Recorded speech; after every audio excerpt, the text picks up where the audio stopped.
Assalamu alaikum class. So today we are going to discuss mergers and acquisitions. Mergers and acquisitions, as you already know, कि जब भी कभी दो companies आपस में अपना एक मर्जर करती हैं या एक कंपनी दूसरी कंपनी को एक्वायर करती है, ठीक है, इसमें बहुत सारे फाइनेंशियल मैटर्स भी इन्वॉल्व हो जाते हैं, स्पेशली अगर if you will go with these details thoroughly. If you see merger का कुछ कंपनीज को बेनिफिट होता है, ठीक है. For example Procter and Gamble, PNG, आपने नाम सुना हुआ होगा. इनके इतने ज्यादा प्रोडक्ट्स हैं, इतने ज्यादा ब्रांड नेम से आते हैं कि कई आप यूज कर रहे होंगे और आपको पता भी नहीं होगा ये पीएनजी का है. अब पीएनजी, ये दो कंपेटिटर्स थे. इन दोनों को कोई इनका रिलेटिव था जो सेम था, जिसने कहा कि यार तुम दोनों स्टूपिड, एक ही चीज के लिए तुम दोनों कंपीट क्यों कर रहे हो. एक सोप बना रहा था, एक कैंडल बना रहा था, उनका रॉ मटेरियल कहीं पर कुछ सेम था. I don't remember exactly candle ही था या कुछ और था, लेकिन they were making similar things. दो डिफरेंट चीज बनाई लेकिन उसका रॉ मटेरियल सेम था. तो उसने कहा इसके पर कंपीट करने की बजाय, एक कहता है कि मुझे रॉ मटेरियल 10 का दे रहे हो तो इसको, वो कहता है कि दूसरा कहता है मुझे 11 का दे दो. इस पर कंपीट करने की बजाय if you merge, if you join hands, तो तुम अब अपनी मर्जी की प्राइस के ऊपर ले सकते हो. You are the only buyer, let's suppose, या आप एक मेजर बायर हैं. In this context if you see, जब आपकी पावर बढ़ जाती है, बार्गेनिंग पावर, कि आप एक, लेट्स सपोज उसका जो सप्लायर है आपका, उसके आप लेट्स सपोज 40% सेल्स उसकी आपके पास होती है सिर्फ, एक बहुत बड़ा वॉल्यूम है, तो वो कोशिश करेगा आप उसके लूज ना हो. तो तब तुम कहोगे नहीं जी मैं 9 रुपए का खरीदूंगा, मैं 8 रुपए का खरीदूंगा, तो वो वैल्यू बनेगी. सेम उस पॉलिसी को फॉलो करते हुए प्रॉक्टर एंड गैम्बल और बहुत सारी ऐसी कंपनीज बनी है, नॉट जस्ट पीएनजी, बहुत सारी. तो मर्जर्स के फायदे भी होते हैं, मर्जर एंड एक्विजिशंस के नुकसान भी होते हैं. कंपनीज की वैल्यू बढ़ जाती है, उसकी वर्थ बहुत बढ़ जाती है, एंड अगेन एक्सपेंशन इजी हो जाती है. लेट्स सपोज आपने एक्सपेंड करना है, जैसे हमने एक केस ऑलरेडी डिस्कस किया था, वो जो फर्नीचर, जो होम इंप्रूवमेंट्स वाला था, होम डिपो, और उसका कि उनको मर्ज एक्सपेंड होना था, तो उस एरिया का जो एक बड़ी चेन होती थी, जिस एरिया में एक्सपेंड होना, उस चेन को परचेज कर लेते थे, एक्वायर कर लेते थे. उससे उस एरिया की जितनी उनकी ब्रांचेस वो सारी इनकी, अब उसके अंदर ही अपने अपने बोर्ड लगाकर इसको इंक्लूड कर लेते हैं, समथिंग लाइक दैट. तो mergers and acquisitions basically growth के लिए, क्योंकि ग्रोथ एक मेजर ऑब्जेक्टिव है एक बिजनेस का, कि ग्रोथ होनी चाहिए उस बिजनेस के अंदर, ठीक है. मेजर जो ऑब्जेक्टिव होते हैं उसमें से एक ग्रोथ होता है, प्रॉफिट होता है, ग्रोथ होता है. सो ग्रोथ को करने के लिए, अब इससे बेनिफिट क्या होता है मर्जर से? इससे जो एक मेजर बेनिफिट हमें होता है वो है साइनर्जी का. साइनर्जी क्या है? इन सिंपल वर्ड्स अगर मैं इसको कहूं तो 1 + 1 इज मोर देन 2, या 1 + 1 इज 3. जैसे 1 और 1 11 भी कहा जाता है हमारे यहाँ, 1 और 1 11 होगा, तो वो उस तरह से कि आपको मल्टीप्लिकेशन का इफेक्ट मिलता है. एग्जाम्पल से समझाने की कोशिश करता हूं.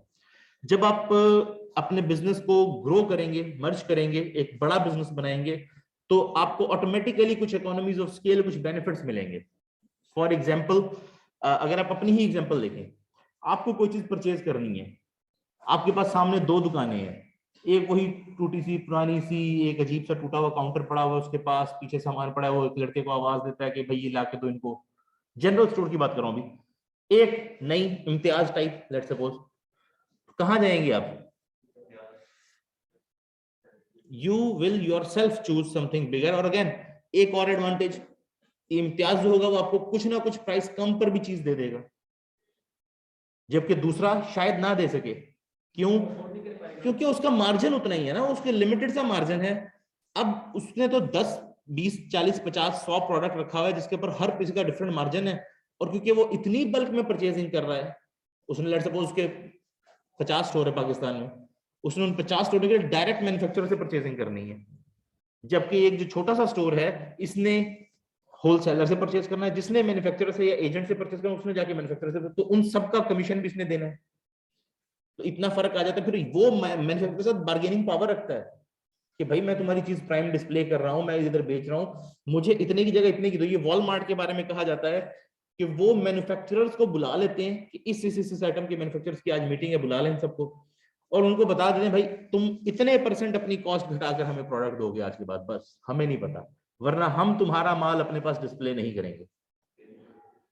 अब मरता क्या ना करता उसको करना पड़ेगा. उसको पता है कि मेरा 70% ऑफ वॉल्यूम सिर्फ वॉलमार्ट पे बिकता है. अमेरिका की हर शहर के अंदर वॉलमार्ट है, लोग जाते ही वॉलमार्ट के पर, मेरा माल बिकता ही वॉलमार्ट पे, मैं क्या करूं, कहां जाऊं? तो उसे पता है कि जी, वो अक्सर ये वीडियोस आपको डॉक्यूमेंट्रीज मिल जाएंगी, वो कहते हैं कि जी हम करें क्या, हमें अगर वॉलमार्ट ने बुलाकर कह दिया कि इतनी कम करें, हमें कम करनी पड़ेगी। हम जो मर्जी, हमें अपनी प्राइस अपनी कॉस्ट कम करके वॉलमार्ट को दें, क्योंकि वो हमारा सबसे बड़ा कस्टमर है। सो एक इस तरह का बेनिफिट आ जाता है।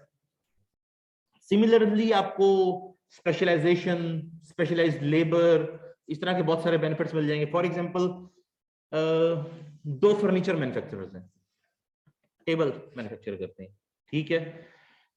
दो शॉप्स हैं, ये जरा सपोज ये क्लास एक शॉप है, ये साथ वाली क्लास दूसरी शॉप है, ये हमारा मेन एंट्रेंस है, हम यहीं पर बनाते हैं, यहीं पर डिस्प्ले करते हैं और बेच देते हैं, ठीक है। अब हमने ये देखा कि यार एक तो ये एरिया इतना दूर है शहर से, लेकिन हम मेन शहर के अंदर की कोई अच्छी जगह हायर ही नहीं कर सकते, हमारे पास इतने पैसे ही नहीं है। फिर अब दोनों के पास कोई बहुत ज्यादा कारीगर भी नहीं है, हम दोनों ही मालिक हैं कि दुकान के, हम ही काम करते हैं, हम ही बाद में बेचते भी हैं। तो हम पहले सुबह सुबह उठ जाते हैं, लकड़ी लेके आते हैं मार्केट से, वहां पर भी हमें बार्गेन करना पड़ता है, वहां पर भी वो कहता है कि इतने की, मैं कहता हूँ नहीं मुझे इतने की दे दो, लेकिन मुझे दे दो, हमारा कंपटीशन वहां पर भी होता है। फिर इतनी सी हम लकड़ी खरीद सकते हैं कि वो आधा ट्रक भी नहीं होता, उसको फिर पूरा ट्रक की पेमेंट देकर हमें यहाँ तक लाना पड़ता है। फिर यहाँ पर उसको ऑफलोड करेंगे, फिर उसकी कटिंग होगी, पॉलिशिंग होगी, वो भी जो भी होना है, nail fixing, glue etcetera, table बनाऊंगा मैं उसका। उसके बाद इसको मैं, मतलब पावर टूल्स में अफोर्ड नहीं कर सकता बहुत ज्यादा, बहुत छोटा सा बिजनेस है मेरा, तो मुझे हाथ से ही वो आरी से कटिंग तो बहुत ज्यादा टाइम लगता है, जबकि पावर टूल्स हो तो 2 मिनट में सारी कटिंग हो जाए। इसी तरह से मैं पूरा उसको रंदा वगैरह लगा के सारा टेबल तैयार करता हूँ, फिर उसकी पॉलिश करता हूँ, फिर उसको बेचने के लिए लगा देता हूँ, कस्टमर आता है उसको भी साथ साथ डील करता हूँ, ठीक है। अब अगर हम दोनों सोचें यार कि हम दोनों ऐसे एक दूसरे को, फिर दूसरी बात, कस्टमर मेरे पास आएगा, मैंने उसको कहा जी 10,000 का टेबल, वो दूसरे वाली तो दुकान का मुझे टेंशन लगा हुआ है, कहीं उसने 9.5 का बेच दिया तो ये तो उससे ले लेगा, बेचना तो मैंने भी है। अब मैं उसको पहले ही यार 9.5 का है, अच्छा 9.5 तो उसने 9,200 का दे दिया तो ठीक है, तो हमारा ये भी आपस में कंपटीशन चल रहा है। हम दोनों एक दिन मिलके हैं, मेरी उससे बात हुई, मुझे बंदा बड़ा अच्छा लगता है, मैं यार हम दोनों जो एक दूसरे के साथ कंपटीशन कर रहे हैं, तुम मेरे कस्टमर खींचते हो, मैं तुम्हारे कस्टमर खींचता हूँ, हम दोनों मिलकर ही क्यों ना एक बिजनेस शुरू कर लें। तुम मुझे बंदे अच्छे लगे हो, मैं भी ईमानदारी से काम करो, तुम भी ईमानदारी से काम करने वाले बंदे हो, हम दोनों मिलकर एक बिजनेस शुरू कर लेते हैं, दोनों का नाम मर्ज कर लेते हैं। Let suppose Ali and Aslam enterprises के नाम से, फर्नीचर के नाम से हम स्टार्ट कर लेते हैं। अल्लाह खैर, चलो देखते हैं। दोनों ने मर्जर कर लिया, अब दोनों को बहुत सारे बेनिफिट्स होंगे इस मर्जर के। फॉर एग्जाम्पल, अब वो दो दो जो शॉप्स है उसकी जरूरत ही नहीं है, एक शॉप काफी है, गेट एन आइडिया। और फिर वो एक शॉप वो ज्यादा बेहतर एरिया में ले सकते हैं, क्योंकि अब उनकी बार्गेनिंग पावर ज्यादा है ना, दोनों के पास पैसे ज्यादा है। और उसमें भी फिर वो ऐसे देख सकते हैं कि ऐसी लोकेशन हो जहां पर कुछ हिडन एरिया, जहां पर वो काम कर रहे हो, बाकी सारे में शोरूम एरिया हो जहां पर वो डिस्प्ले कर रहे हैं। अब अगेन दोनों मर्ज हो गए हैं, दोनों अपने आप को स्पेशलाइज कर सकते हैं। पहले वही बंदा पहले लकड़ी लेकर आएगा, फिर काटेगा, फिर लगाएगा, नेल्स लगाएगा, पॉलिश करेगा, जो भी करना है सब कुछ करेगा। अब एक बंदा सिर्फ कटिंग पे लगा हुआ है, वो कटिंग करता जा रहा है, और वो पावर टूल्स अफोर्ड कर सकते हैं ना, दोनों के पैसे बच गए, एक दुकान का किराया नहीं देना पड़ रहा, लेट्स सपोज कैपिटल बढ़ गया ना ओवरऑल, एक दुकान का किराया नहीं देना पड़ा, दो बिजली के बिल हैं जिसके अंदर आपको पता है एक लाइन रेंट तो फिजिकली जैसे कि फोन का या बिजली के बिल का आता ही रहता है आपको, तो कई कॉस्ट्स आपकी कम हो जाएंगी। सर जैसे इम्तियाज और भाव के जो आपस में क्लैश हो रहा है सर, वो गोश्त का रेट सर जो है, ओके, वो तो मर्ज नहीं हो सकते आपस में, किस तरह होंगे सर अगर वो करें तो वहां पे रेट और उधर डिफरेंस है काफी ज्यादा, तो काफी लोग क्राइसिस में इस वजह से, और वो इम्तियाज काफी लोग नहीं, बहुत सारे लोग क्राइसिस में हैं। आपने देखा नहीं ग्रीनलैंड बंद हो गया है, और ये टाइम स्टोर ने पीछे मीट स्टार्ट कर लिया अपने पास, वेजिटेबल्स एंड मीट, ये भी इसी तरह हो गया ये। Either they follow that model और उसी प्राइस के पर जाएंगे। यही कंपटीशन है, यही कैपिटलिज्म है, naked capitalism, this is capitalism in its pure form. कि बिजनेस आएंगे, मार्केट में कंपटीशन होगा, कंपटीशन में जो सर्वाइव करेगा वो रहेगा, बाकी चले जाएंगे, एंड ऑफ स्टोरी। जैसे ग्रीनलैंड ने अपने दरवाजे बंद कर दिए, एंड ऑफ द डे जो कंपीट कर सकता होगा वो कंपीट करेगा, उन्होंने कहा जी हम लो मार्जिन पे काम नहीं कर सकते, चलो हम बंद करके जाते हैं।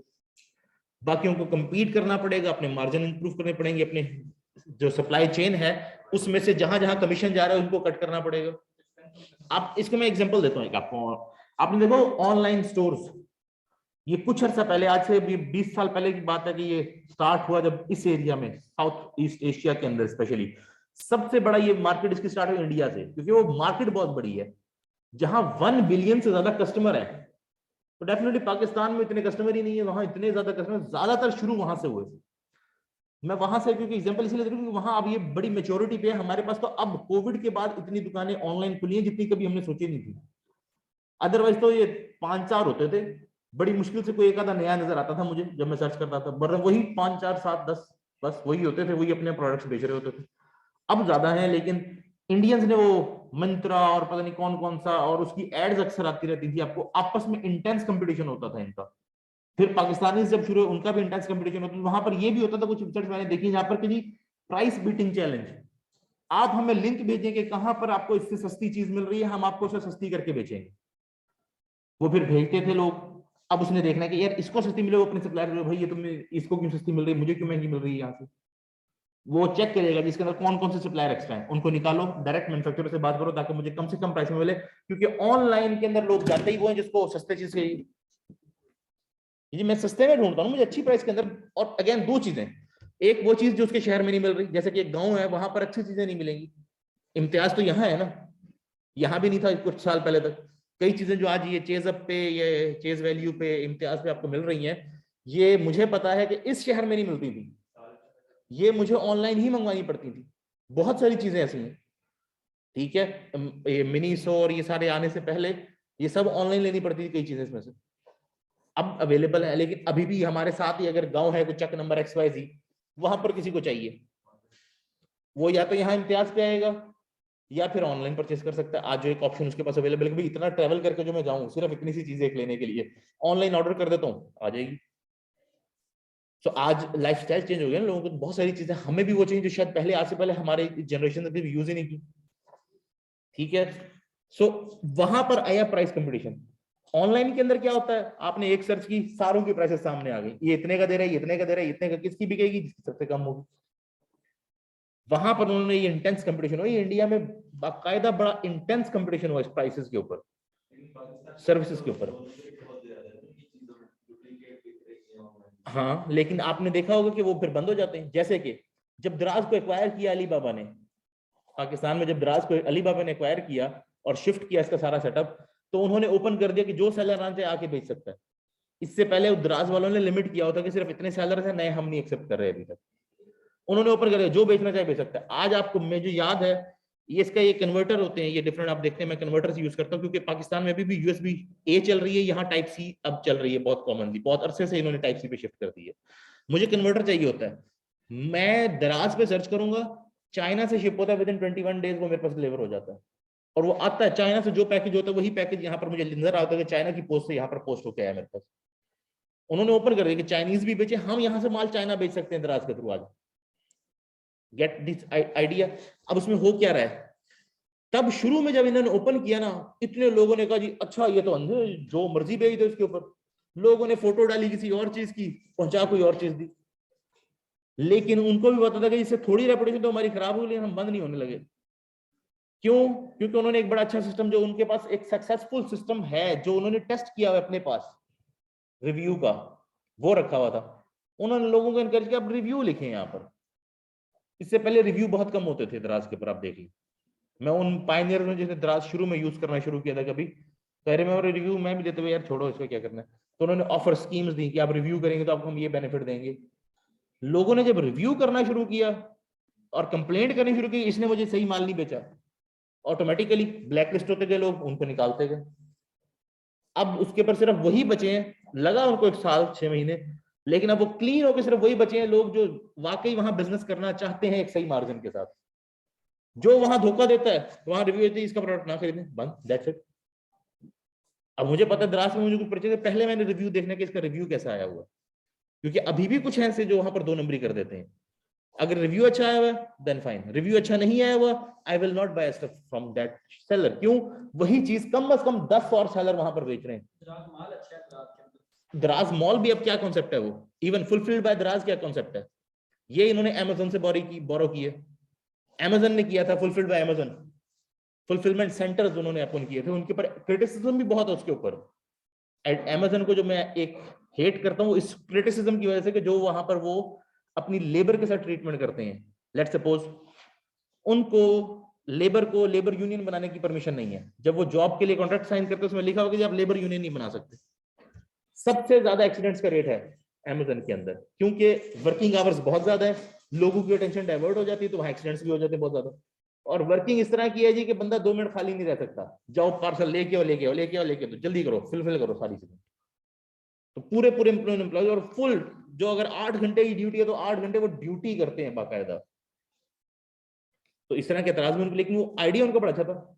उन्होंने कहा कि जी जो चीज रोज बिकती है और छोटी सी चीज है, वो हर बार सेलर को ऑर्डर जाता है, सेलर पैक करता है, फिर भेजता है कस्टमर तक, बीच में 4 दिन लग जाते हैं। क्यों ना हम कस्टमर से इधर मंगवा ले सेलर से।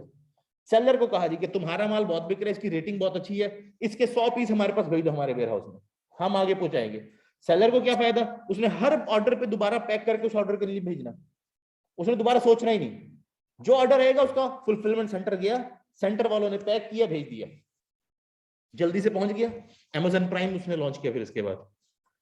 ठीक है, इसी तरह से इन्होंने ये दराज मॉल के अंदर के जी अच्छा ये चीजें हम अपने नाम से भी बेच सकते हैं, ये चीजें हम ब्रांड कर सकते हैं, ये अच्छी बिक रही है, इसको हम फुलफिल बाय दराज खुद कर सकते हैं। उसको कहा, वो भेज देता है, उनके पास पड़ी होती है, वो फॉरेन शिप कर देते हैं। तो यू गेट दिस आइडिया कि कंपटीशन तो एक कैपिटलिस्टिक इकोनॉमी की जिसे हम कहेंगे बैकबोन है ना। सो कैपिटलिस्ट इकोनॉमी होगी, वहां पर कंपटीशन होगा, कंपटीशन जो सर्वाइव करेगा वो सर्वाइव करेगा। अब जैसे कि आपके पास यहाँ पर अगर कोई मटन या बीफ वालों ने अपनी मर्जी के रेट रखे हुए थे, तो ऑटोमेटिकली इम्तियाज भी तो आखिर सेल कर रहा है ना आपको किसी रेट पे, तो इससे कम कॉस्ट उसे पड़ती है तो सेल कर रहा है, उसका दिमाग खराब, इस रेट के ऊपर सेल करेगा आपको, तो डेफिनेटली उनको अपने मार्जिन घटाने पड़ेंगे अगर उनको इसी मार्केट में सर्वाइव करना है। और फिर एक मजे की बात, उसका बेनिफिट ये है लोगों को कि वहां गए, बाकी सारी जो ग्रोसरी आपने वो करते करते वो भी परचेज कर लिया, फिर आपको कोई धूप में मट्टी में बाहर फिरने की जरूरत नहीं है, फ्रोजन प्रॉपर साफ जगह के ऊपर आपको मिल जाती है चीज। तो पीपल जो हाइजेनिक है वो उसकी तरफ चले जाते हैं। द कॉन्सेप्ट, अब ये आपका आइडिया समझ में आ गया ना, स्पेशलाइजेशन हो जाएगी, डिवीजन ऑफ लेबर हो जाएगी। दराज को जैसे कि इम्तियाज है, वो मीट वाले लोग अलग हैं, कुकिंग वाला जो एरिया है वो अलग है, इसी तरह से वो जो ग्रोसरीज का एरिया वो अलग होंगे उसके सारे सारे, इसी तरह से जितनी वो आइल्स हैं उनके ऊपर जो लोग डिप्लॉयड हैं वो अलग हैं, वो स्पेसिफिक उस आइल के बारे में उनको पता है यहाँ पर ये पड़ा है, उनको ये पता है कि यहाँ ये वेजिटेबल है, इस तरह मैयर होनी, इस तरह होना है। मीट वाले को ये पता है इसको मैंने इस तरह से काम डील करना है। सब अपने अपने, उनका अपना चेकिंग बैलेंस भी है। हमारे कई स्टूडेंट्स वहां पर काम कर रहे हैं, मुझे रिसेंटली पता चला, मैं कईयों से वहां पर मिला हूं तो मुझे पता चला कि कई स्टूडेंट्स हमारे वहां पर काम कर रहे हैं। उनका प्राइस कंट्रोल ऑफिसर वो हमारे पास स्टूडेंट था, अभी भी है आई थिंक। उनका जो इस वक्त मैनेजर है वो भी यहाँ का हमारा एक स्टूडेंट है, बीबी मुतीब जो है वो हमारा एक स्टूडेंट है यहाँ का। या सो यू सी, ये जो एक आपको एक आइडिया मिल गया इससे कि स्पेशलाइजेशन से फिर से एक एडवांटेज आ जाती है आपको। अब जैसे कि जो वुड कटिंग के काम पे वो एक्सपर्ट हो जाएगा वुड कटिंग में, वो वेस्टेज कम करेगा, ठीक है। वो अगर लेट्स सपोज पावर टूल्स के ऊपर आप चले गए तो वो जो एक दिन में आप 10 लेट्स सपोज टेबल्स की वुड काटते थे, अब वो एक दिन में 50 टेबल्स की वुड तो वो अकेला काट देता है। तो हमने स्पेशलाइज कर लिया कि तुम ये वाले काम करो, मैं ये वाले करूंगा। अब जो पॉलिश कर रहा है वो पहले बड़ी मुश्किल से पॉलिश करता था एक दिन में एक टेबल, अब उसकी स्पीड बढ़ गई, सिर्फ पॉलिश के काम पे लगा हुआ ना, करता जा रहा है, कोई और काम तो करना नहीं है, बस करता जा रहा है पॉलिश। पता चला दिन के वो 5 टेबल कर लेता है। तो एक वो इंप्रूव हो जाती है, प्रोडक्टिविटी इंप्रूव हो जाती है, इकोनॉमी ऑफ स्केल मिलती है। पहले नेल खरीदने जाते थे वो महंगे मिलते थे, अब नेल वो सस्ते में खरीद सकते हैं, बल्क में परचेज करना है। All those things add up, ठीक है। इस तरह से लकड़ी का बुरादा जब उनके पास बचता था पहले, वो किसी काम का नहीं था, वेस्ट होता था, फेंक देते थे। अब वो इतना ज्यादा इकट्ठा हो जाता है वो किसी मिल को बेच देते हैं, या वो उसको अपनी फर्नेस जलाने के लिए यूज कर लेती है, या उसी से वो चिप बोर्ड या कोई और चीज बना लेते हैं। तो उनको वो वेस्ट प्रोडक्ट भी कुछ ना कुछ दे जाता है, और वेस्टेज डेफिनेटली कम होगी जब वो इतने सारे एक्सपर्ट हो जाएंगे अपनी एरिया के अंदर। वुड कटर जो है वो इतना एक्सपर्ट हो जाएगा, वुड ही काटता जा रहा है रोज, उसे पता है कि जी यूं काटूंगा तो वेस्ट होगी, यूं काटूंगा तो वेस्ट नहीं होगी, वो उस तरह से इंप्रूव होता जाएगा सिस्टम। तो ये सारे एडवांटेजेस आपको साइनर्जी, इसी को हम साइनर्जी कहते हैं। 1 + 1 is more than 1, more than 2, 3 कह लें या 11 कह लें, वो you get the idea. 1 + 1 makes 3. This equation is the special alchemy of a merger or acquisition, जो से हम synergy कहते हैं. The key principle behind buying a company is to create shareholder value over and above that of the sum of the two companies. Again जब दो companies मर्ज होकर एक बड़ी कंपनी बन जाती है तो शेयर होल्डर वैल्यू बढ़ जाती है ऑटोमेटिकली।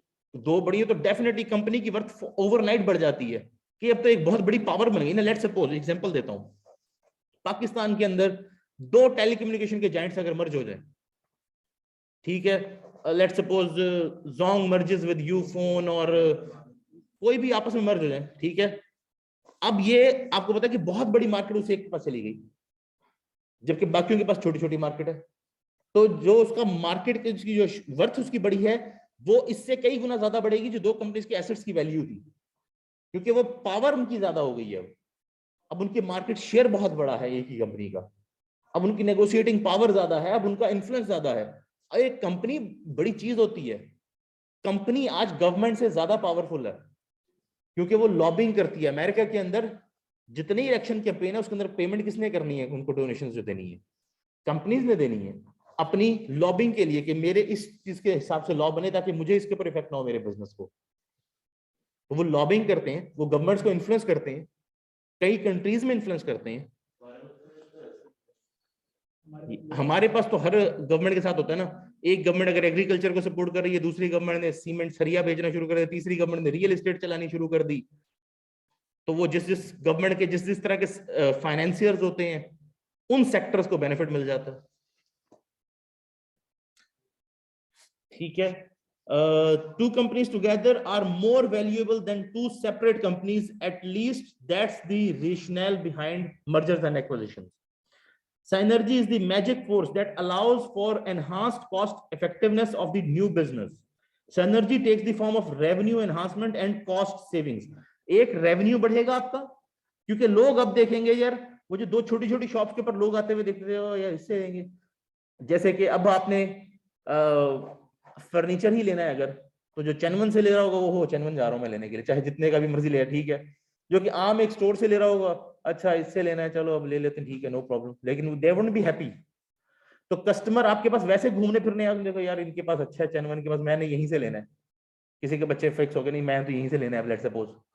तो जैसे ही आप मर्ज करेंगे तो ये एक रेवेन्यूज के अंदर भी कि सेल बढ़ेगी, जैसे कि उनके पास एक बड़ा स्टोर, बड़ी लोग एक इंप्रेशन इतना जाइंट आपके ऊपर जा रहा होता है, कई लोग मैंने देखा जो आम सा बंदा होगा वहां चला जाएगा लेने के लिए, हालांकि घर के साथ भी एक स्टोर है वही चीज बेच रहा है। लेकिन जहां एक चीज प्राइस कंपटीशन थी, एक चीज उसका अपना इमेज है, उसकी एक ब्रांड एक इमेज, जस्ट मेरे हाथ में इम्तियाज का शॉपर है लेट्स सपोज या चैनवन का शॉपर है, मेक्स एन इन्फ्लुएंस। तो वही बात हो जाएगी कि आपके रेवेन्यूज बढ़ जाएंगे, लोग ज्यादा से ज्यादा आपकी तरफ सेल के लिए आएंगे, परचेज करने के लिए, ये बड़ी दुकान है यार यहाँ से परचेज करते हैं। जैसे मैंने एग्जांपल दिया आपके सामने दो स्टोर हैं, एक जरा बड़ा मार्ट है, एक जरा एक छोटी सी दुकान है, you go to the mart. तो जो बड़ी दुकान होगी डेफिनेटली लोग उसके तो रेवेन्यू इंक्रीज हो जाएंगे उसके, और फिर उसकी कॉस्ट सेविंग्स भी होगी क्योंकि उसने मार्जिन जो है अपना बढ़ा लेना है और परचेज जो है लो प्राइस पे करनी है। अगेन और बहुत सारे फैक्टर्स, उसको रेंट कम पड़ेगा पर स्क्वायर मीटर, उसको इलेक्ट्रिसिटी की कॉस्ट पर स्क्वायर मीटर कम पड़ रही है, उसको लेबर हायर करने की कॉस्ट कम पड़ रही है। दो ने अलग अलग हायर की थी, अब वही एक बंदा उन्होंने हायर किया और वो चार काम कर रहा है उनको।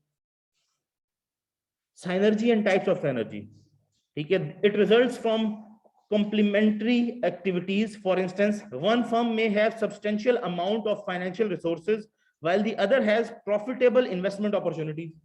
एक फर्म के पास बहुत सारा पैसा पड़ा है लेकिन उसको ये नहीं पता इसको कहां इन्वेस्ट करें, दूसरी के पास इन्वेस्टमेंट अपॉर्चुनिटीज है लेकिन पैसा नहीं है उसमें इन्वेस्ट करने के लिए। तो जब वो मिल जाएंगी तो इसका पैसा इस्तेमाल होगा, उसकी वो जो अपॉर्चुनिटीज उसने आइडेंटिफाई की कि इस सेक्टर के अंदर बहुत पैसा है तो वो पैसा उसमें लगाएंगे, वहां से पैसा कमाएंगे वो। Synergy is the energy or force created by the working together of various parts or processes. Synergy in business is the benefit derived from combining two or more elements or businesses so that the performance of the combination is higher than that of some of the individual elements या businesses. The enhanced result of the two or more people, groups or organizations working together is called synergy. I don't need to define it, मैं बहुत ज्यादा already इसको define कर चुका हूँ। अब types of synergy दो टाइप की होती है, एक operational होगी synergy, एक financial synergy होगी। Operational synergy के अंदर for example staff reduction, जैसे कि पहले हमें दो हेल्पर्स की जरूरत पड़ती थी, अब हम सिर्फ दो हेल्पर से भी वही बिजनेस चला सकते हैं। दो हम खुद भी तो काम कर रहे हैं ना, एक पहले लेट्स सपोज मैं था, मेरे साथ दो हेल्पर थे, एक आप थे, आपके साथ दो हेल्पर थे।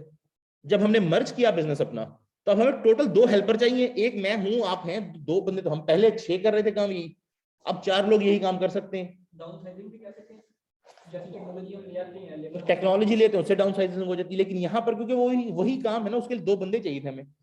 अब वो बंदे मेरा काम भी कर सकते थे, आपका भी कर सकते थे, लेकिन क्योंकि दुकानें डिफरेंट थी तो वो आधा दिन फारिग बैठे रहते थे। अब हमने 2 ही रखे हुए और हम दोनों का काम कर रहे हैं, और उल्टा ज्यादा काम कर रहे हैं। जैसे मैंने कहा कि सैलरी से प्रोडक्शन इंक्रीज हो जाएगी, तो स्टाफ के अंदर रिडक्शन हो जाएगी। और रिडक्शन सिर्फ स्टाफ के अंदर नहीं, इसके अंदर एक चीज एलिमेंट और आ जाता है, वो ये कि अब आप स्किल्ड लेबर हायर कर सकते हैं। पहले अनस्किल्ड से हमने बंदे रखे हुए थे, हम कहते हैं यार ये 4 अनस्किल्ड निकाल के 2 स्किल्ड ले आते हैं, सैलरी चाहे इन 4 के बराबर देनी पड़ जाए हमें, या 3 के बराबर देनी पड़ जाए, लेकिन वो अब काम इनसे डबल ट्रिपल करेंगे, या इनसे ज्यादा एफिशिएंटली करेंगे, या इतनी वेस्टेज नहीं करेंगे। इसको 4 बार कहता था तो 5वीं बारी में इसको बात समझ में आती थी कि अच्छा ये कहा है बॉस ने करने को। वो जब स्किल्ड होगा, पढ़ा लिखा बंदा, वो पहली बारी में कर लेगा, दुकान भी संभाल लेगा, कभी हम नहीं होंगे दुकान के ऊपर कोई चीज बेच भी लेगा। तो अब स्किल्ड लेबर आप हायर कर सकते हैं, मैनेजर्स हायर कर सकते हैं बेसिकली, आप ये समझ लें। Economies of scale, definitely size matters. Whenever the purchasing stationery आपने लेनी है, कंप्यूटर सिस्टम्स लेने हैं, कोई भी चीज लेनी है, आपने कुछ भी परचेज करना है, जब आप बल्क में ऑर्डर करेंगे डेफिनेटली आपको कॉस्ट कम पड़ेगी। जैसे ये वुड वाला ही है, जब बल्क में ऑर्डर करेंगे उसको कॉस्ट कम पड़ेगी। सस्ते में वुड परचेज करेंगे क्योंकि जी मैंने तो यार इतने टन खरीदनी है, मुझे इतने के दो, ठीक है। वहां से यहाँ तक लानी है, पहले हम आधा आधा ट्रक खाली ला रहे थे, अब हम ट्रक भर के ले जाएंगे, ओवरलोड करवा के, बाकायदा जो हमारे यहाँ होता है कि ट्रक की अगर कैपेसिटी 100 टन की है तो 200 टन वो लेके जा रहा है, तो हम ओवरलोड करवा के मंगवाएंगे उसके, नहीं इसको भर के लेके फुल एक ही चक्कर के अंदर सारा आना चाहिए। या फिर जैसे कि पहले ट्रक के पर लेके आ रहे थे तो ट्रक की कॉस्ट ज्यादा पड़ती थी, अब हम बड़ा कोई डंपर टाइप का उसके अंदर लेके आते, उसमें एक ही बारी में आ जाती है सारी वुड और सस्ती भी पड़ती है हमें। इकोनॉमीज ऑफ स्केल मिल जाएंगी हमें। हम इक्विपमेंट लेना चाहते हैं कोई भी बड़ी, तो हम अच्छी इक्विपमेंट ले सकते हैं। हम एंटरप्रेन्योर रिसोर्स प्लानिंग के सॉफ्टवेयर परचेज करके अपने बिजनेस को एफिशिएंट बना सकते हैं। अब जैसे इम्तियाज है, उसके पास अगर एक अच्छा सिस्टम हो, वही उसको बता देगा कि भाई किस चीज की इन्वेंट्री कितने दिन पहले ऑर्डर करनी चाहिए तो आ जाती है टाइमली, आउट ऑफ स्टॉक ना हो, और फिर कितनी ऑर्डर करनी चाहिए कि हमारे लिए एफिशिएंट लेवल होता है कि हम लगा भी सकते हैं अपने स्टोर के अंदर, ठीक है। और फिर कौन सी चीज किस सीजन में ज्यादा बिकती है, उससे पहले उस चीज का आप ऑर्डर दे सकते हैं। जो छोटा सा बिजनेस वो किस चीज का हिसाब रखे, वो सब कुछ ही लेके रखे बैठा होता भाई, जब बिक गया तो बिक गया, नहीं बिका तो पड़ा है भाई। वो इतना बड़ा स्टोर है, उसको आइडिया कि जी कस्टमर हर साल इतना लेके जाते हैं, इस साल अगर 10% से पॉपुलेशन इंक्रीज हो रही है, अंदाजन इतना लेकर जाएंगे, उतना उसमें स्टॉक मंगवा लिए, फालतू की जरूरत ही नहीं है। और उससे फिर ये भी कि वो सॉफ्टवेयर रख सकते हैं, उसको पता होगा डेट कौन सी एक्सपायरी की है, तो वो सॉफ्टवेयर उसको खुद ही बता देगा जी इतना प्रोडक्ट इसका आपको एक्सपायर होने वाला है। जबकि दूसरा वो रख के बैठा है, वो जब कस्टमर ले जाके देखे भाई ये एक्सपायर हो, अच्छा एक्सपायर हो गया, अच्छा यार ये साइड पे रख दो, आमतौर पर उसको रिमूव करके वापस रख देंगे, ये लें जी इसके ऊपर डेट ही नहीं है एक्सपायरी की। ये मेरे साथ हुआ है एक बार, मैंने उसको एक चीज मैं ले गया उससे, मैं जब रिटर्न करने गया उसको कि भाई वही दुकान खुली थी एक, मैंने उसको जब रिटर्न किया कि भाई ये डेट देखो ये एक्सपायर हुए 1 महीना हो गया आपने रखी हुई है। मैं जब अगली बार कहीं उसके पास गया, दोबारा चक्कर लगा मेरा, वही चीज डेट मिटा के वहां रखी हुई थी उसमें। सो ये आपको इन्फॉर्मेशन इसलिए दी है मैंने कि अगली बार चेक कर लीजिए, जिस चीज के ऊपर डेट ना हो ना परचेज करें। मोस्ट प्रोबेबली वो एक्सपायर हुई की डेट मिटा दी गई है। ये आपके साथ अक्सर होता है वैसे, जो आपके पास कोला के कैंस हैं या डिफरेंट चीजें हैं, ये बाहर से परचेज करते हैं, वो एक्चुअली एक्सपायर होने से पहले ना उसको निकाल देते हैं स्टॉक, तो वो एक्सपायर के बाद उन्हें वेस्ट करनी पड़ेगी। तो एक्सपायरी डेट के पास जाके ना उससे कुछ 1 महीना पहले, कुछ दिन पहले वो उसको सस्ते पे बेच देते हैं। ये परचेज करते हैं वहां से पूरा स्टॉक, यहाँ लाएंगे, अब वो बेस्ट बिफोर डेट होती है, एक्सपायरी डेट तो होती नहीं, वो उसको मिटाकर नई एक्सपायरी डेट प्रिंट करके आपके पास मार्केट के अंदर ये कोला का कैन या डिफरेंट चीजें बेचते हैं, बहुत सारी चीजें बेचते हैं, सिर्फ कोला के कैन के पीछे ना जाए आप, बहुत सारी चीजें। कोला से मेरा मतलब कोई कोका कोला ना ले ले, Pepsi Cola, Cola XYZ Cola, वो सब इंक्लूडेड है। इंटरेस्टिंग, यही तो नहीं पता चलता, यही तो सोचने की बात है, अक्सर को पीने के बाद भी नहीं पता चलता। और आपकी इंफॉर्मेशन के लिए, आपके स्टोर्स के ऊपर जो कोक मिल रही है इस वक्त आपको, अगेन कोला की बात कर रहा हूं मैं, कोला किसी भी कंपनी की हो, क्योंकि ये रिकॉर्ड हो रहा है, कल को कोई कंपनी मुझे सू कर दे आपने हमारी कंपनी के बारे में कहा है, तो मेजॉरिटी जाली मिल रही है। ये ना कोका कोला कंपनी बना रही है, ना पेप्सी कंपनी बना रही है, ये कोई और ही बना रहा होता है। और नहीं नाम ऊपर कोका कोला पेप्सी लिखा हुआ होता है, ओरिजिनल लेबल, बिल्कुल ओरिजिनल जैसी दिखने वाली, दुकान पे पड़ी हुई, पूरा पेट पड़ा है उसके अंदर से आप निकालेंगे पता चलेगा पूरा का पूरा पेट जो पड़ा था वो सारा जाली था, क्योंकि इसमें सप्लायर इन्वॉल्व होता है, डिस्ट्रीब्यूटर इन्वॉल्व होता है।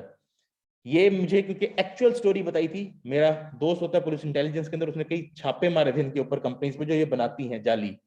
तो बस एक उन्होंने प्लांट सा रखा हुआ है, वहां पर वो ये नकली केमिकल बनाते हैं, पूरा कोला का फॉर्मूला जो भी होता है उसके अंदर कार्बोनेट करते हैं, बोतलें भरते हैं, पैक करके डिस्ट्रीब्यूटर के पास डालते हैं, वहां से अपना कमीशन उठाते हैं, डिस्ट्रीब्यूटर अपना उठाता है, वो आगे दुकानों पे सप्लाई करता है। दुकान वाले को यही पता है कि ये कोका कोला कंपनी से आई है मेरे पास, उसे भी नहीं पता कि यहाँ पर किसी एक्सवाईजी ने बनाई है वो। यहाँ पे दुबई प्लाजा के साथ मार्केट है तो उस मार्केट में वो सारे पठान वहाँ पे बैठे हैं, तो वहाँ ऐसे बहस हो गई तो इकोनॉमीज ऑफ स्केल मिलेंगी। फिर एक्वायरिंग न्यू टेक्नोलॉजी, अगेन ठीक है कि हम न्यू टेक्नोलॉजी एक्वायर कर सकते हैं, हम बेटर टेक्नोलॉजी, जैसे मैंने कहा था एंटरप्रेन्योर रिसोर्स प्लानिंग का सॉफ्टवेयर ले सकते हैं। आपके पास ऐसा सॉफ्टवेयर जो प्लानिंग करके देखिए आगे आपको इस चीज की जरूरत पड़ने वाली है, इसकी डिमांड आ रही है मार्केट के अंदर। आज तो फ्यूचर में एआई आ चुकी है, आर्टिफिशियल इंटेलिजेंस, वो आपको बताती है कि आपको कल को ये चीज भी चाहिए होगी। जैसे कि हम ये सोच रहे हैं आज तक कि हमारी जॉब्स और ये सब कुछ हम इंटरव्यू वगैरह देते हैं, सिलेक्शन होती है, ये काम भी आज इस वक्त एआई कर रही है। इस वक्त दुनिया की कई कंट्रीज के अंदर आर्टिफिशियल इंटेलिजेंस सिलेक्ट करती है कि इन कैंडिडेट्स को शॉर्टलिस्ट करके हमने बुलाना है इंटरव्यू के लिए, लेट्स सपोज। तो ये काम भी एआई के ऊपर शिफ्ट हो गया, वो बहुत सारी चीजें एआई के ऊपर शिफ्ट हो गई हैं। तो आप न्यू टेक्नोलॉजी ले सकते हैं, जो पहले मैं पावर टूल्स की बात की कि मैं प्लेनर लेना चाहता हूं, अब मैं पकड़ के रंदा लगाऊं उसको प्लेन करने, वो इतना सा रंदा है उसके अंदर पूरा टेबल की सर्फेस को मैंने प्लेन करना है। जब मैं बिजनेस मर्ज कर लूंगा, हम एक प्लेनर खरीदेंगे, पूरा भट्टा हमने उसके अंदर एक बार डाल देना, दूसरे से निकल के आ गया पूरा प्लेन होकर। 4 बार हमने रिप्लेस किया इस भट्टे को, उसके अंदर से प्लेन होके आ गया जी, खत्म काम। ये काम करने में मुझे पूरा दिन लगाना था अगर मैं उसके हाथ वाले से करता। सिमिलरली पावर सॉ, मैंने लकड़ी काटनी इस डायमेंशन के अंदर, उसके अंदर मैंने एक फिटिंग कर देनी है, एक बारी में लकड़ी गुजारता जा रहा हूँ, उतने पीसेस कटते जा रहे हैं उसके पास, दैट्स इट। जबकि खुद आरी से मैयर किया, काटा, फिर मैयर किया, फिर काटा, तो मैं बैठा हूँ आराम से पूरा दिन काटने के अंदर ही सिर्फ। तो टेक्नोलॉजी यूज की जा सकती है new. Improve market reach and industry visibility, हम ऑलरेडी इसको भी डिस्कस कर चुके हैं कि मार्केट की रीच भी अच्छी होगी, इंडस्ट्री के अंदर विजिबिलिटी भी अच्छी होगी। यार ये सप्लायर, लेट्स सपोज यहाँ पर एक बहुत अच्छा फर्नीचर का दुकान हम खोल लें, लेट्स सपोज मर्ज करके, लोग कहेंगे यार ये शहर में 3-4 ही दुकानें फर्नीचर की, एक ये बड़ी वाली नहीं खुली है बहुत बेहतरीन किस्म की, एक वो चैनवन है, एक आदि ये है, एक आदि वो है, 4-5 के अंदर बात खत्म। तो अब आपकी विजिबिलिटी बढ़ गई ना। अगर आप वही 2 छोटी-छोटी दुकानें खोल के कहीं किसी जगह पे बैठे हैं, तो यार ये 3-4 मेजर दुकान, बाकी छोटी-छोटी तो बहुत है, 100-200 होंगी। नो विजिबिलिटी, विजिबिलिटी नहीं तो नो सेल्स। सो विजिबिलिटी और मार्केट की रीच, कि अगेन आपकी रीच भी बढ़ जाएगी, लोग दूर दूर से आएंगे आपके पास लेने के लिए। अब कोई दूर से आएगा यहाँ पर फर्नीचर खरीदने, लेट्स सपोज किसी गांव से, कहीं दूर के इलाके से, तो बड़ी 3-4 दुकानों पर जाएगा ना, वो छोटी छोटी दुकानों पर थोड़ी जाएगा। फाइनेंशियल साइनर्जीज, इससे आपको फाइनेंशियल बेनिफिट्स मिलते हैं। If the future cash flow streams of two companies is not positively correlated, then combining the two will reduce the variability of cash flows or will bring stability in cash flow through many, thus may increase the value by having cheaper financing available. ठीक है कि let's suppose एक company को एक अरसे में पैसे आते हैं, जो हमने साइकिल डिस्कस किए थे, कुछ महीने में उसको पैसे आते हैं, कुछ महीने में दूसरे को पैसे आते हैं। जब वो कंबाइन हो जाएंगी तो हर महीने के अंदर उनके पास पैसे पड़े, तो वो उनको अब लोन लेना इजी हो जाएगा बैंक से, पावर ज्यादा बढ़ जाएगी कि जी हम लोन लेना चाहते हैं, तो ज्यादा इजीली लोन ले सकते हैं बैंक से, किसी से पैसे उधार ले सकते हैं। डाइवर्सिफिकेशन जो है वो नॉर्मली आपके रिस्क को रिड्यूस कर देती है। तो अगर कैश फ्लोज आपके डाइवर्सिफाइड है तो भी बेनिफिट, अगर आपका बिजनेस मॉडल डाइवर्सिफाइड है, आप कुछ और बनाकर बेचते हैं, वो कुछ और बनाकर बेचता है, तो भी आपको एक डाइवर्सिफिकेशन का बेनिफिट मिल जाएगा कि अगर एक चीज की बिक्री बंद होगी तो दूसरी तो बिकती रहेगी ना कम से कम। तो डाइवर्सिफाइड से आपको रिस्क कम हो जाएगा। Then comes in from shareholder standpoint, if there are no operating economies in a merger, then it will not add value to the shareholders wealth. तो उसके अंदर ऑपरेटिंग इकोनॉमीज होंगी तो ही वो मर्जर वेल्थ के अंदर इजाफा करेगा। तो शेयर होल्डर प्रेफर करेगा कि ऑपरेटिंग इकोनॉमीज हो उसके अंदर, मतलब कि ऑपरेशंस के अंदर फायदा हो जब आप मर्जर करें, तो उससे वेस्ट कम हो जाए, रॉ मटेरियल की वेस्टेज कम हो जाए, all those things. Just a second.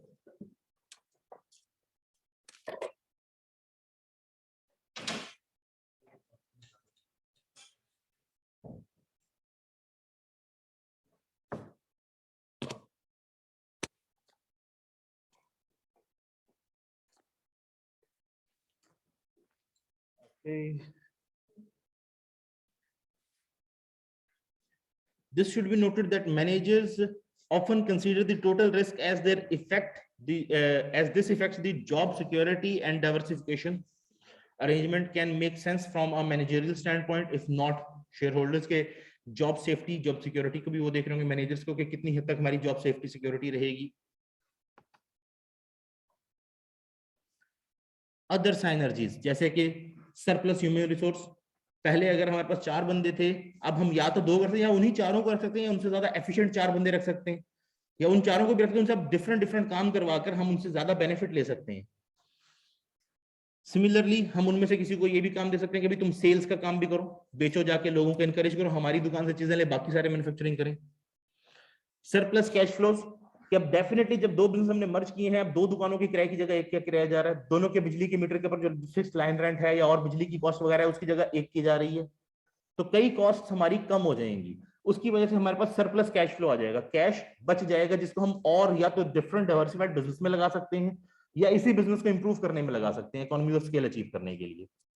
Similarly market power कि अब हमारी मार्केट में एक पावर होगी सप्लायर्स के साथ भी कि भाई हमने इतना बल्क में माल परचेज करना है, हमें डिस्काउंट पे दो, ट्रांसपोर्ट वालों के साथ भी, और सिमिलरली कस्टमर के साथ भी कि हम एक बड़ा जब सेलर हैं तो हम अपनी मर्जी की प्राइस चार्ज करते हैं. फॉर एग्जांपल आपने अक्सर लोगों को देखा होगा सब्जी की रेडी पे या सब्जी वाले के साथ रेट के ऊपर नेगोशिएशन करते हुए, इतने का थोड़ी होता है यार, ये टमाटर इतने का नहीं इतने का दो, फ्रूट इतने का नहीं इतने का दो.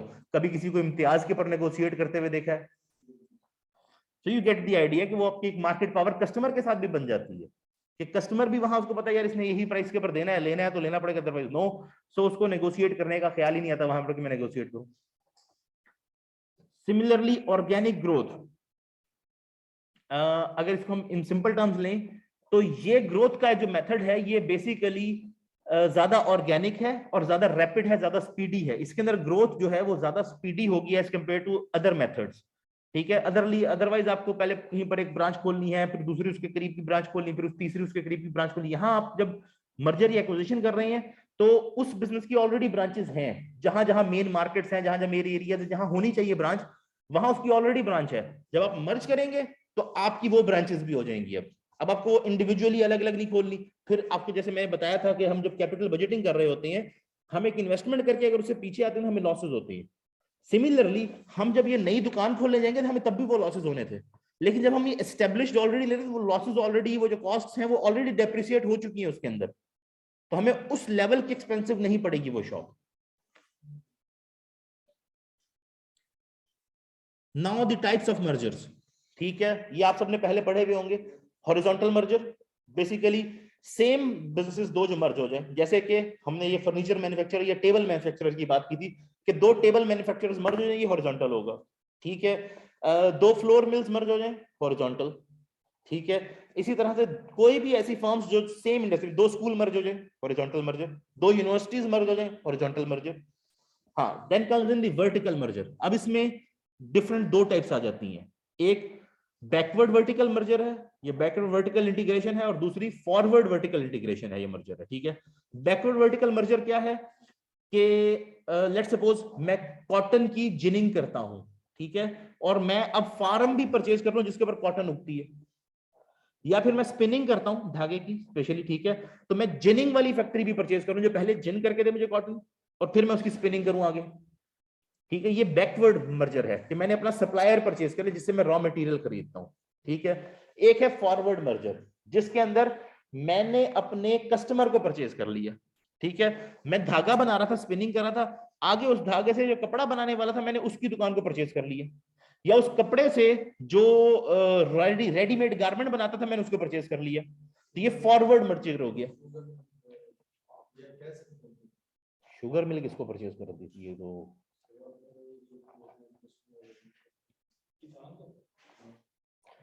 नहीं, वो इन दैट केस होगा कि अगर एक शुगर मिल है वो अब एक कई 100 हेक्टेयर जमीन परचेज कर लेती है लोगों की जिसके ऊपर गन्ना वो उगा रहे थे already, that would B backward merger. और फॉरवर्ड मर्जर शुगर मिल का तब होगा जब वो कई स्टोर्स या इम्तियाज की पूरी चेन खरीद लेती है. चीनी तो वहां बिकनी है ना, वो पूरी चेन वो खरीद लेती है, या फिर सिर्फ चीनी के होलसेलर्स को खरीद लेती है कि अब हम अपना होलसेलर, हम खुद चीनी की होलसेल करें, हम किसी और होलसेलर को चीनी ना बेचें. इन दैट केस में भी वो क्लासिफाई हो जाएगा. बट ये टेक्निकल चीजें हैं तो इनको जरा आपको सोच कर देखना पड़ेगा। बिजनेस के अंदर भी अगर आपको पेपर से पूछा जाता है तब भी ये सोचना पड़ेगा कि ये कौन सी टाइप का मर्जर है। Moving forward, market extension merger. Market extension merger क्या होगा? मेरा बिजनेस यहां भावलपुर के अंदर है, ठीक है। लेट्स सपोज मेरा स्टेशनरी का बिजनेस है भावलपुर के अंदर, एक और बंदा है जिसका स्टेशनरी का ही बिजनेस है मुल्तान के अंदर। हम दोनों अगर मर्ज हो जाएंगे तो मैं जो एक्स्ट्रा आइटम मेरे पास है मैं वहां बेच सकता हूं, जो उसके पास एक्स्ट्रा आइटम वो यहां बेच सकता है। हम दोनों के 2 ब्रांचेस हो गई हैं, ठीक है ना। वो दोनों बिजनेस हमारे हैं, दोनों का जो प्रॉफिट होगा हम शेयर करेंगे, ठीक है। ये मार्केट एक्सटेंशन है कि हमने अपनी, उसने मेरी मार्केट कैप्चर की, मैंने उसकी मार्केट कैप्चर की, बेसिकली हमारी मार्केट एक्सपेंड हो गई है, ठीक है। दूसरी चीज होती है product expansion merger. Product expansion merger के अंदर क्या हो रहा होगा? मैं लेट्स सपोज कॉस्मेटिक्स बेचता हूं, ठीक है, भावलपुर के अंदर, मेकअप का सामान, brushes, eyelashes, whatsoever, nail polish, lipstick. दूसरा बंदा परफ्यूम्स बेचता है भावलपुर के अंदर ही, लेकिन वो सिर्फ परफ्यूम बेचता है, वो और कोई चीज नहीं बेचता। हम दोनों ने जब मर्जर किया तो हमारा प्रोडक्ट एक्सपेंशन हो गया ना। उसकी सिर्फ परफ्यूम्स की जगह वो कॉस्मेटिक्स भी बेच रहे हैं, मेरे कॉस्मेटिक्स की जगह सिर्फ अब मैं परफ्यूम भी बेच रहा हूं, तो 2 चीजें हम अब बेच रहे हैं, ठीक है। सो ये एक्सपेंशन होगी प्रोडक्ट की रेंज बढ़ गई है हमारी। Then comes in conglomerate, 2 companies that have no common business area, वो मर्ज हो जाती हैं। तो लेट्स सपोज आईयूबी मर्ज कर जाती है विद व्हाट, भावलपुर में और क्या है? नहीं नहीं, वो तो हॉरिजॉन्टल हो जाएगा, टोटली डिफरेंट चीज हो।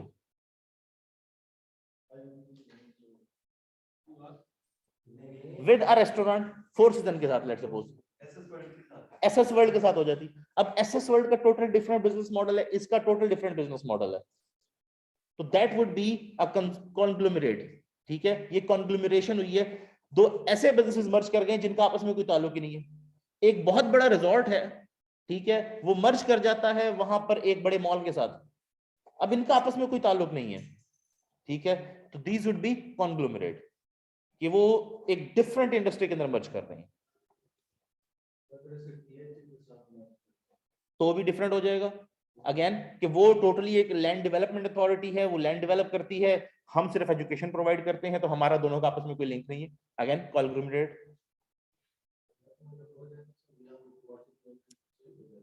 हाँ, जगह बहुत अच्छी पड़ी है ना। ओके, ये आइडिया मैंने प्रपोज नहीं किया रिकॉर्डिंग सुनने वालों के लिए, ये आइडिया असद का है, असद से पूछा जाए इसके बारे में। कंसोलिडेशन मर्जर्स, ओके, कंसोलिडेशन क्या होता है? लेट्स सपोज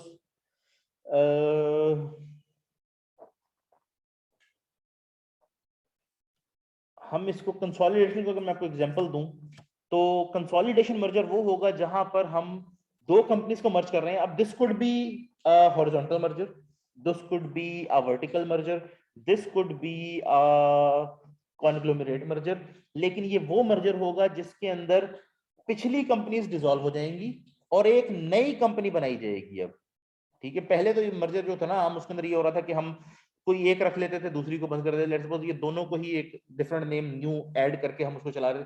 यहां पर नए सिरे से कंपनी बनेगी, नया नाम होगा, नया बिजनेस होगा, ठीक है। ये मतलब थोड़ा डिफरेंट हो जाएगा कि कंपनी ब्रांड न्यू होगी और इसके टैक्स रिटर्न्स नए सिरे से फाइल किए जाएंगे। अब से ये अब वो पुरानी कंपनी नहीं रही मर्जर के बाद, तो that would be consolidation merger. कि लेट्स सपोज आईयूबी ने मर्जर किया एनसीबीए से और नाम रख लिया ABC, no problem, this is a consolidation merger, क्योंकि नए नाम से अब बिजनेस शुरू कर रहे हैं दोनों। नहीं, बिजनेस टाइप चेंज नहीं हो रही। अगेन मैंने आपको बताया ये कॉन्ग्लोमरेट भी हो सकता है, मतलब एक का बिजनेस कुछ और हो दूसरे का कुछ और हो। ये हॉरिजॉन्टल भी हो सकता है कि दोनों सेम बिजनेस के अंदर हो, जैसे मैंने अभी आईयूबी एनसीबीए की एग्जांपल दी। ये वर्टिकल भी हो सकता है कि आईयूबी को स्टेशनरी हमें बहुत जरूरत होती है, स्टेशनरी सप्लायर परचेज कर ले और दोनों अपना नाम चेंज करके लिख लें एबीसी सप्लायर्स या एबीसी यूनिवर्सिटी, नो प्रॉब्लम। जैसे कि एक एग्जांपल देके शायद कोशिश करता हूं समझाने की। आईबी को पब्लिशिंग का काम करना पड़ता है, प्रिंटिंग का, पब्लिशिंग का, आपके आंसर शीट्स, बहुत सारा पेपर यहाँ पर यूज होता है, ठीक है। तो आईबी कहती है हमें जी प्रेस की जरूरत है, तो एक प्रेस के साथ उसकी बात हो जाती, दोनों का एग्रीमेंट हो जाता है, दोनों नए नाम से शुरू कर देते हैं। वो प्रेस अब आईयूबी का पार्ट बन जाएगी, आईयूबी के अंदर ही या किसी भी प्रेमिसेस के अंदर कुछ भी होगा वो उसका पार्ट बन गई। नए नाम से हमने काम शुरू कर दिया। लेट्स सपोज बहावलपुर यूनिवर्सिटी या something, Bahawalpur printing press something, ठीक है, कुछ भी एक नाम रख लेते हैं हम, ठीक है, क्योंकि हमने नेम चेंज कर दिया है, अब नए सिरे से एक बिजनेस शुरू कर दिया है। That is why this would be a consolidation merger. जरूरी नहीं है सेम ही बिजनेस और डिफरेंट बिजनेस भी हो सकते हैं। तो बिजनेस की टाइप से ज्यादा यहां पर बात यह है कि जहां पिछले केस के अंदर लेट्स सपोज हमने मर्ज किए दो बिजनेस और उसी नाम से चलाते जा रहे हैं दोनों को, या फिर एक के नाम के ऊपर दोनों एग्री हो गए कि दोनों इसी नाम से चलाएंगे, वो थे जो प्रीवियस हमने टाइप डिस्कस की। जब हम नए नाम से उसको शुरू कर देंगे दोनों को मर्ज करके, that would be a consolidation merger.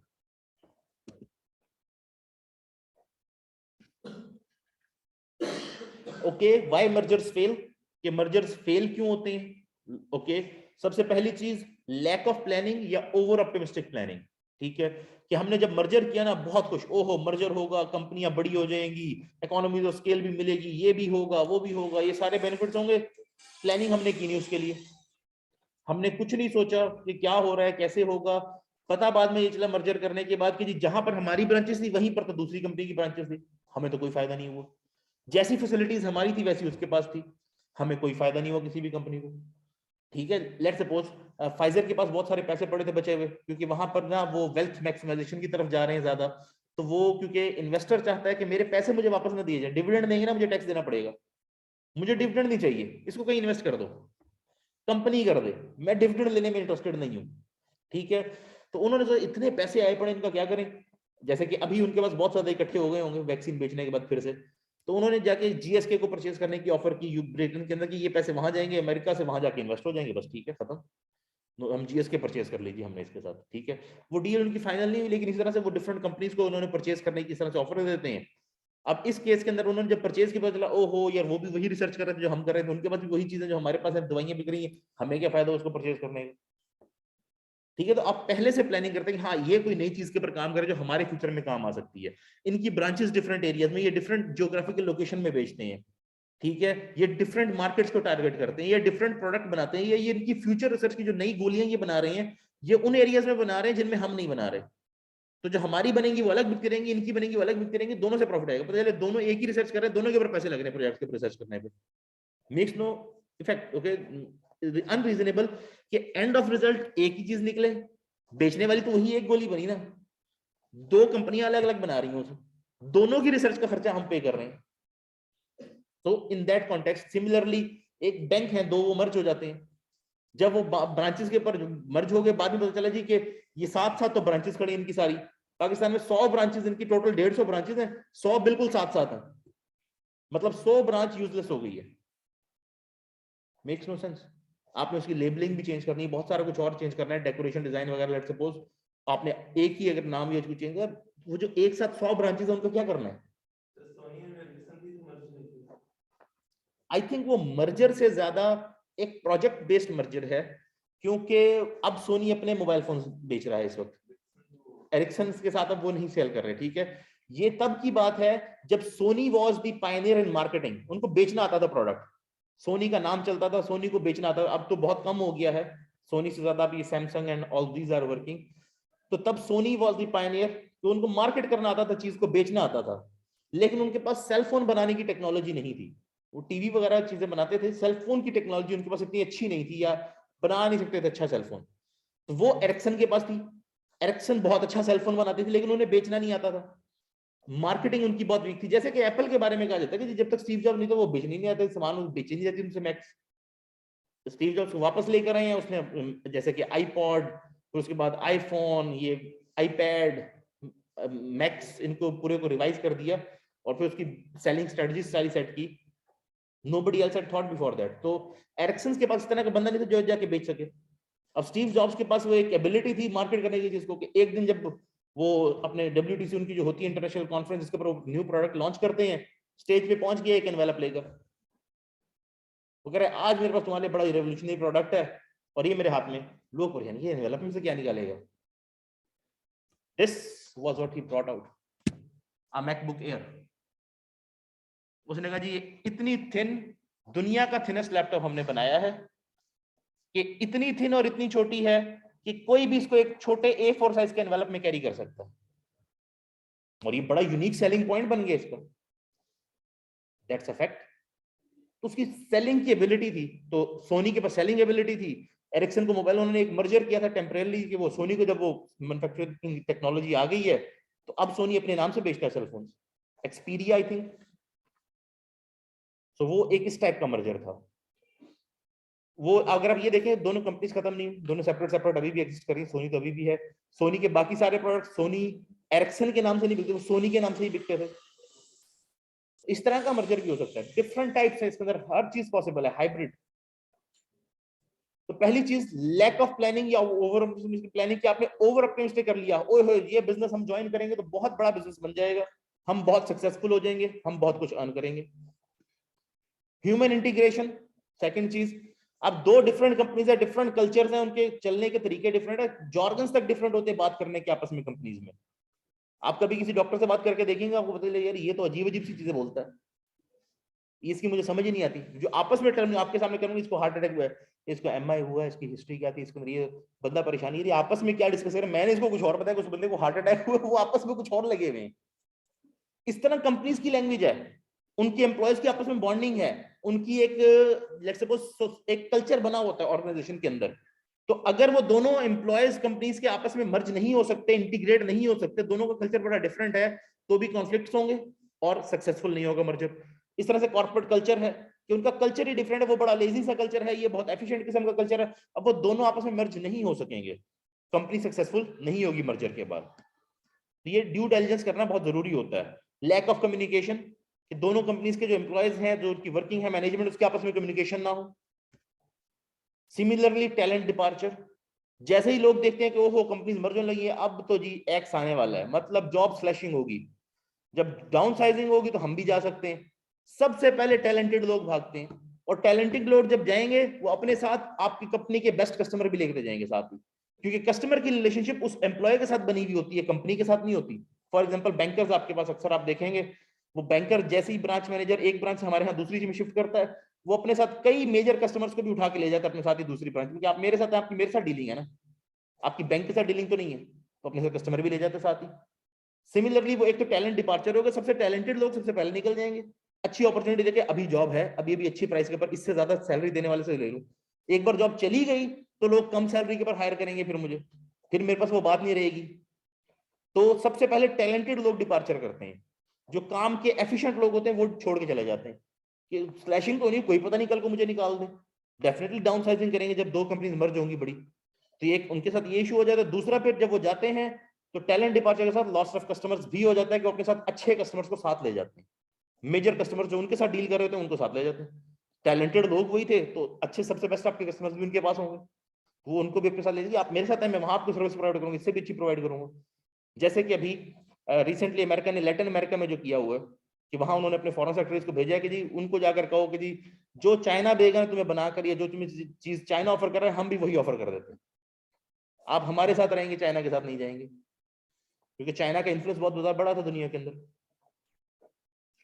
Loss of customers, again कि कस्टमर्स आपके लूज हो जाएंगे क्योंकि वो अपने साथ कस्टमर्स ले जाएंगे। अब मर्जर और एक्विजिशन की प्रोसेस, सबसे पहले आप अपना टारगेट डिफाइन करते हैं। एक्विजिशन क्या है और मर्जर में डिफरेंस क्या है, ये क्लैरिफाई कर दूं। मर्जर जब आप दोनों आपस में एग्री करके मर्ज करते हैं अपना बिजनेस। एक्विजिशन ये है कि एक बंदा दूसरे को ऑफर करता है कि मैं तुम्हारा बिजनेस खरीदना चाहता हूं और वो बेच देते, या आप फोर्सफुली एक्वायर कर लें उसका बिजनेस, उसके शेयर्स परचेज कर लें ज्यादा सर, तो वो एक्विजिशन है, जहां पर आप एक ऑफर करके दूसरे को परचेज कर लेता है। मर्जर वो जहां दोनों मिल के आपस में बिजनेस को कंबाइन कर लेते हैं, वो एक्विजिशन, क्योंकि वारिद छोड़ के जा रहा था, जैज ने कहा कि हम परचेज कर लेते हैं आपके एसेट्स, सो या वो एक्विजिशन है। डिटरमिनिंग द टारगेट कंपनी, सबसे पहले कि जिसको आपने एक्वायर करना है या मर्ज करना है जिसके, तो उस कंपनी को डिटरमिन करते हैं, फिर उसकी ऑर्गेनाइजेशन इंफॉर्मेशन कलेक्ट करते हैं कि ये कैसी है, प्रॉफिटेबल है भी नहीं है, इसके अंदर कैसे स्टाफ है, कैसी वर्किंग है, क्या हम इसको एक्वायर करने के बाद चला भी सकेंगे कि नहीं। फिर सेल्स एंड मार्केटिंग, कि कितना माल बेचते हैं, इनकी मार्केटिंग क्या है, इनकी मार्केट कितनी है, सेगमेंट्स क्या हैं, टेक्नोलॉजी कौन सी है इसके पास, कोई चीज ऐसी है जो हमारे फायदे की है। सबसे important finance and accounting information, कि कितने प्रॉफिट्स हैं, कॉस्ट कितनी पड़ती है, मैन्युफैक्चरिंग की क्या चीजें हैं, जो डिप्रिसिएशन है कितनी हो चुकी है चीजों की, सारी कॉस्ट अकाउंटिंग और उसकी कैश फ्लोज किस तरह के हैं, उन सबको देखा जाता है। फिर कैश और बैंक के हालात के, कितना कैश पड़ा है, कितना बैंक के पास पैसा पड़ा है, कितना लोन लिया हुआ है, ठीक है। इसी तरह से फॉर्मुलेशन ऑफ स्कीम कि अब किस तरह से इसको एक्विजिशन को प्रोसेस किया जाएगा, कितने पैसे किस चीज के दिए जाएंगे, कब दिए जाएंगे, all those things. Memorandum of association होता है जिसके अंदर वो साइन करते हैं कि हम इसको एक्वायर करेंगे और ये हमारी ये डील हो गई है, हम इसको आगे फर्दर प्रोसेस करने जा रहे हैं।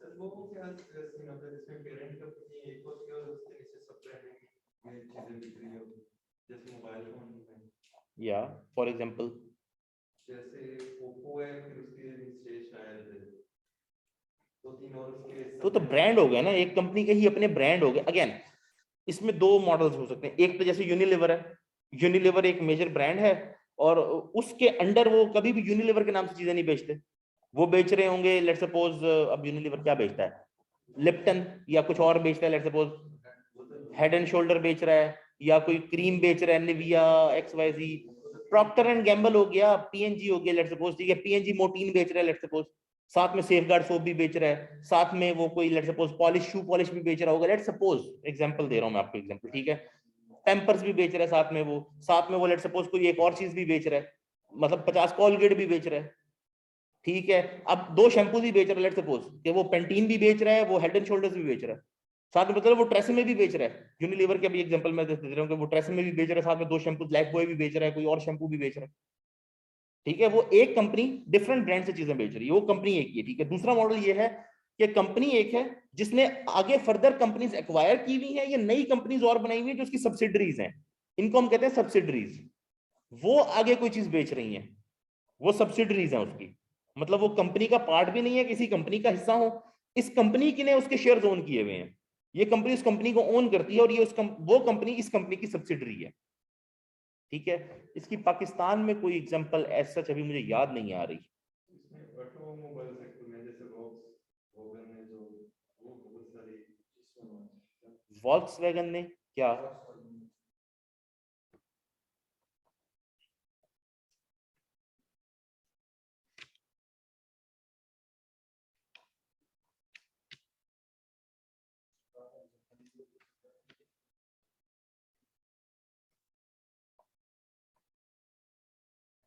इसमें आपको एक एग्जांपल देता हूं। अभी अभी रिसेंटली ये हुआ था कि दो ये जो है ना ग्राफिक्स कार्ड मैन्युफैक्चरर्स, AMD और दूसरा था एनवीडिया, तो AMD ने एनवीडिया को परचेज कर लिया था।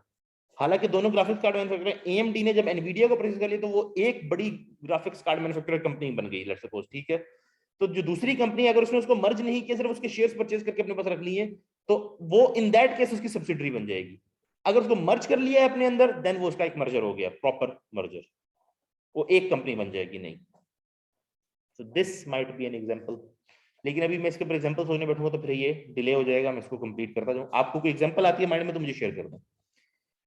मेमोरेंडम ऑफ एसोसिएशन होता है क्योंकि आपने आपने अगर नई कंपनी इंस्टीट्यूट करनी है उसी जगह, दोनों की जगह, या दोनों का नाम मर्ज करके अब कर देना है कि Sony and Ericsson let's suppose कर देना है, या पीएनजी कर देना है, लेट्स प्रॉक्टर एंड गैम्बल कर देना है, हेवलेट पैकर्ड, ठीक है, हेवलेट एंड पैकर्ड करना है, HP, तो वो आपने नया उसका मेमोरेंडम ऑफ एसोसिएशन बनाना है क्योंकि कंपनीज अब नई रजिस्टर होगी जाके स्टॉक एक्सचेंज के ऊपर, ठीक है। फिर आपने स्टॉक एक्सचेंज को इंटीमेट करना है, intimation to stock exchange and notification, directors approval of the proposed scheme के डायरेक्टर्स को अप्रूव करेंगे कि हमने ये नई स्कीम बनाई है, ये नया बोर्ड होगा, इस तरह से सारी चीजें चलेंगी। शेयर होल्डर्स की अप्रूवल होगी, उसका वोट होगा। Transfer of assets and liabilities और इशुएंस ऑफ शेयर्स होंगे कि कोई नए शेयर इशू करने हैं तो वो नए शेयर इशू होंगे, एसेट्स लायबिलिटीज ट्रांसफर होनी है वो ट्रांसफर होंगी, उनकी पेमेंट होगी। एक इंपॉर्टेंट चीज उस केस के अंदर होगी, वो होगी cultural due diligence. Cultural due diligence मैंने पहले ही बताया था, ये बहुत इंपॉर्टेंट है। ये बेसिकली आप ये चेक करते हैं कि क्या दोनों कंपनीज का कल्चर आपस में कंपैटिबल भी है, क्या ये दोनों आपस में काम कर भी सकेंगे कि नहीं। अब एक बड़ा प्रोफेशनल किस्म का एफिशिएंट सीरियस कल्चर है, दूसरा बड़ा फन लविंग और बिल्कुल एंजॉय करने वाला कल्चर, जैसे कि हम एक जापानीज कंपनी को मर्ज करते हैं पाकिस्तानी के साथ, ये काम करके खुश नहीं, वो काम कर करके खुश होते हैं कि हम सारा दिन काम करना है, तो ये कभी भी नहीं चल सकेगा मॉडल। तो वो ये भी देखते हैं, कल्चरल ड्यू डिलिजेंस भी करेंगे, भाई वो उनसे कह रहे हैं काम करना है ये वाला, ये अच्छा करते हैं यार, ये तो बड़ी देर है अभी फिर करेंगे, कभी वो हो के गुजर भी गया, वो फिर अभी करेंगे यार, आराम से करेंगे। जैसे हमारा है कि दिल्ली दूरस्थ, हनूज दिल्ली दूरस्थ, तो वही हमारा वो कि जी अब डिले करते जा रहे हैं चीजों को, तो कल्चरल ड्यू डिलिजेंस करना बहुत जरूरी होता है टेक ओवर से पहले।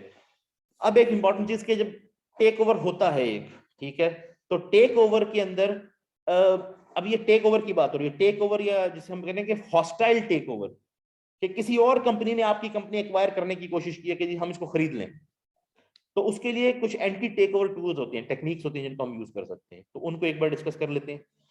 एक है जिसे हम कहते हैं पॉइजन पिल।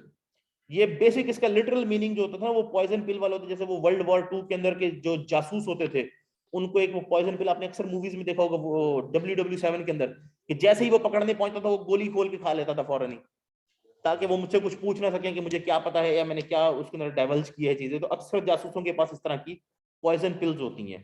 तो कंपनी अपने आप को एक पॉइजन पिल के तौर के पर एक पॉइजन पिल दे लेती है, अपने आप को नुकसान पहुंचाते हैं कंपनी के एसेट्स को आप, ताकि कंपनी अब जो टेक ओवर करने वाला है, जो कंपनी है, उसके लिए अट्रैक्टिव ना रहे। उसके लिए इसमें तो अब कुछ है ही नहीं। फॉर एग्जांपल आपके पास बहुत अच्छा पेटेंट था, आपने आगे किसी को बेच दिया, अब वो पेटेंट के पीछे तो आपके पास आता है कि यार इस पेटेंट से हमने इतनी महंगी चीजें बना बना के बेचनी थी, पेटेंट ही नहीं रहा तो हमने इस कंपनी का क्या करना है, ये हमारे किस काम की। अब वो आपको परचेज नहीं करेंगे, तो आपके पास उसके पैसे तो आ गए कम से कम, एटलीस्ट और कुछ भी नहीं हुआ तो ठीक है, आपने अच्छी प्राइस के ऊपर बेच दी लेट्स सपोज। तो सिमिलर चीजें आप अपनी कंपनी को बेसिकली नुकसान पहुंचाने की कोशिश करते हैं, इतना कि दूसरी कंपनी अब उसके अंदर इंटरेस्टेड ना रहे। पॉइजन पिल इसे हम कहते हैं, ठीक है। So it has since become a term referring to any strategy generally in business or politics to increase the likelihood of negative results over positive ones for anyone who attempts any kind of takeover। या फिर आपकी company कुछ इस तरह का अपना एक rules पास कर लेती है कि अब तक जितने शेयर होल्डर्स उनके वोटिंग राइट्स होंगे, इसके बाद नए जितने शेयर होल्डर्स आएंगे उनका कोई वोटिंग राइट नहीं होगा, वो कंपनी का कंट्रोल नहीं कर सकेंगे। वो कल को परचेज कर भी लेते हैं शेयर्स, तो अब उनके पास वोटिंग राइट ही नहीं है, वो किस तरह से कंपनी को इन्फ्लुएंस करेंगे कि उसकी चीजें चेंज करेंगे।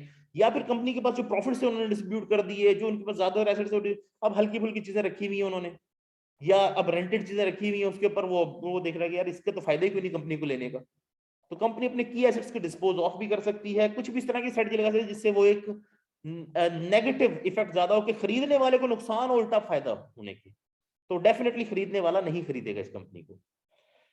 दूसरी टेक्निक है पैकमैन।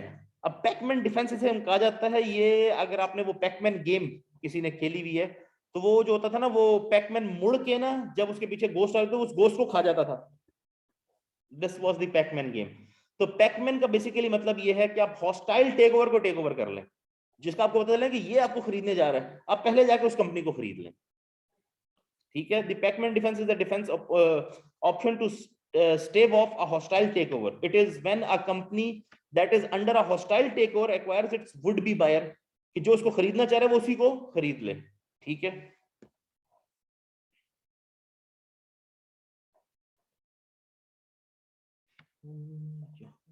थोड़ा सा इश्यू लग रहा है, जैसे एक पेरेंट ग्रुप एक ही होता है लेकिन वो अपने सब ब्रांडिंग करके डिफरेंट नेम से अपनी चीजें बेचते Okay. होते हैं, तो वो अलग-अलग तरह से क्यों बेच रहे होते हैं, क्योंकि एक जैसे आपने बताया कि एक बड़ा ब्रांड होगा तो उसका एक अलग ही इमेज आता है। दो रीजंस। पहली रीजन, वो हमेशा उसके पीछे फिर भी अपना, जैसे कि यूनिलीवर है, पीछे यूनिलीवर का लोगो एक लगाते जरूर है, ठीक है, लेकिन अब वो हर चीज डिफरेंट ब्रांड से बेच रहे हैं। लाइफ बॉय अपने नाम से बेच रहे होंगे, पेंटीन अपने नाम से बेच रहे होंगे, ट्रेसेमे अपने नाम से बेच रहे होंगे। सिर्फ अब मैं शैम्पूज की एग्जांपल दे रहा हूं, लेट्स सपोज, ठीक है। क्यों? दो रीजंस। अगर उसकी कोई नेगेटिव इमेज आती है कि जो यूनिलीवर खराब है, तो तीनों बंद हो गए ना फिर तो। अगर यूनिलीवर के नाम से बेच रहे हैं तो, किसी एक ब्रांड नेम से बेच रहे हैं तो, ये यूनिलीवर के बारे में कोई बैड न्यूज आ जाती है मार्केट में, रेपुटेशन तीनों की गई, तीनों की सेल बंद हो गई। दूसरी चीज, वो अब एक इतना बड़ा जायंट बन जाता है कि ओहो सब चीजें यूनिलीवर ही बेचता है यार, इतनी बड़ी कंपनी, आप एक इंप्रेशन भी बहुत ज्यादा आ रहा होता है ना कि ओहो हो ये तो बहुत बड़ी चीज है। अब आपको सिर्फ इतना पता चल जाए आप दिन में कितनी चीजें यूनिलीवर की यूज करते हैं, अब यार ये सब यूनिलीवर बनाता है। जब इतने ब्रांड नेम्स होते हैं आपको पता नहीं चलता ये चीज भी यूनिलीवर की है, ये टूथपेस्ट तक यूनिलीवर का है, ये साबुन तक यूनिलीवर का है, ये सर्फ तक यूनिलीवर का है, मतलब कुछ भी नहीं छोड़ा उन्होंने।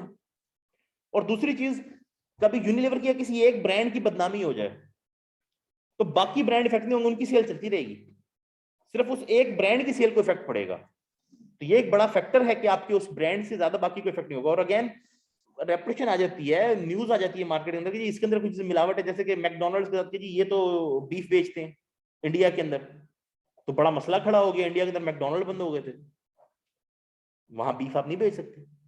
सो इस तरह की कोई भी खबर फैल जाए, कोई बात फैल जाए यहाँ पर, तो वही है कि डिफरेंट ब्रांड्स हैं तो उतना इफेक्ट नहीं पड़ता उन्हें। और अगेन हर ब्रांड की अपनी इमेज है। फिर लेट सपोज 3 तो वो सिर्फ शैम्पू बेच रहे हैं, लेट सपोज अगर मैं एज्यूम करूं कि तीनों उन्हीं की हैं, तो एक किसी एक क्लास के लिए, दूसरी दूसरी क्लास के लिए, तीसरी तीसरी क्लास के लिए।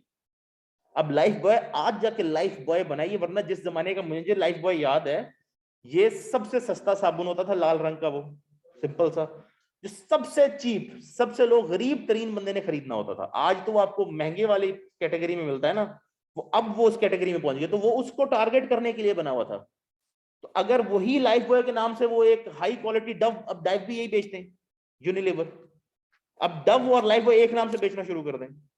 अब डव खरीदना है एक अपर क्लास वाले ने, मिडिल क्लास के हायर लेवल इनकम वाले ने, लाइफ बॉय खरीदना था किसी लोअर इनकम वाले ने, तो अपर वाला तो कहेगा मैं लाइफ बॉय खरीदूं, अब नो वेज। तो उसके मार्केट सेगमेंट के हिसाब से भी उनकी प्राइसिंग डिफरेंट होती है, उनकी मार्केट डिफरेंट होती है। ये भी एक रीजन है मेजर, जिस वजह से वो डिफरेंट सेगमेंटेशन करते हैं।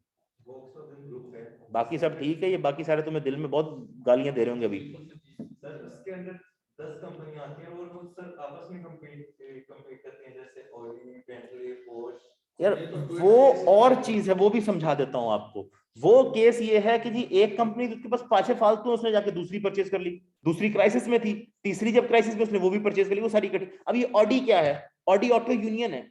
ऑटो यूनियन 4 कंपनीज का मिक्सचर, वो जो 4 सर्कल्स हैं वो 4 कंपनीज रिप्रेजेंट करते हैं। वो 4 मर्ज हुई ऑडी के नाम से, आज ऑडी के नाम से बिकती है, वो 4 अब कहीं नहीं मिलती हैं आपको कहीं पर भी, ठीक है। अब इस केस के अंदर इसने चारों खरीद ली हुई, जैसे टाटा ने खरीदी थी लैंड रोवर और जैगवार, कैश पेमेंट देकर खरीदी थी टाटा ने, दोनों इंडियन ब्रांड्स हो गए, वहीं पर रही है अभी तक, वैसे ही बन रही है। रोल्स रॉयस को परचेज किया था किसने? मर्सिडीज ने परचेज किया था, आई थिंक, पता नहीं किसने परचेज किया था। सो बहुत सारी कंपनीज होती है।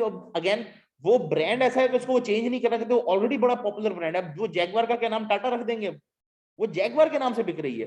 लैंड रोवर के नाम से ज्यादा बिकती है, टाटा के नाम से कभी भी नहीं बिक सकेगी।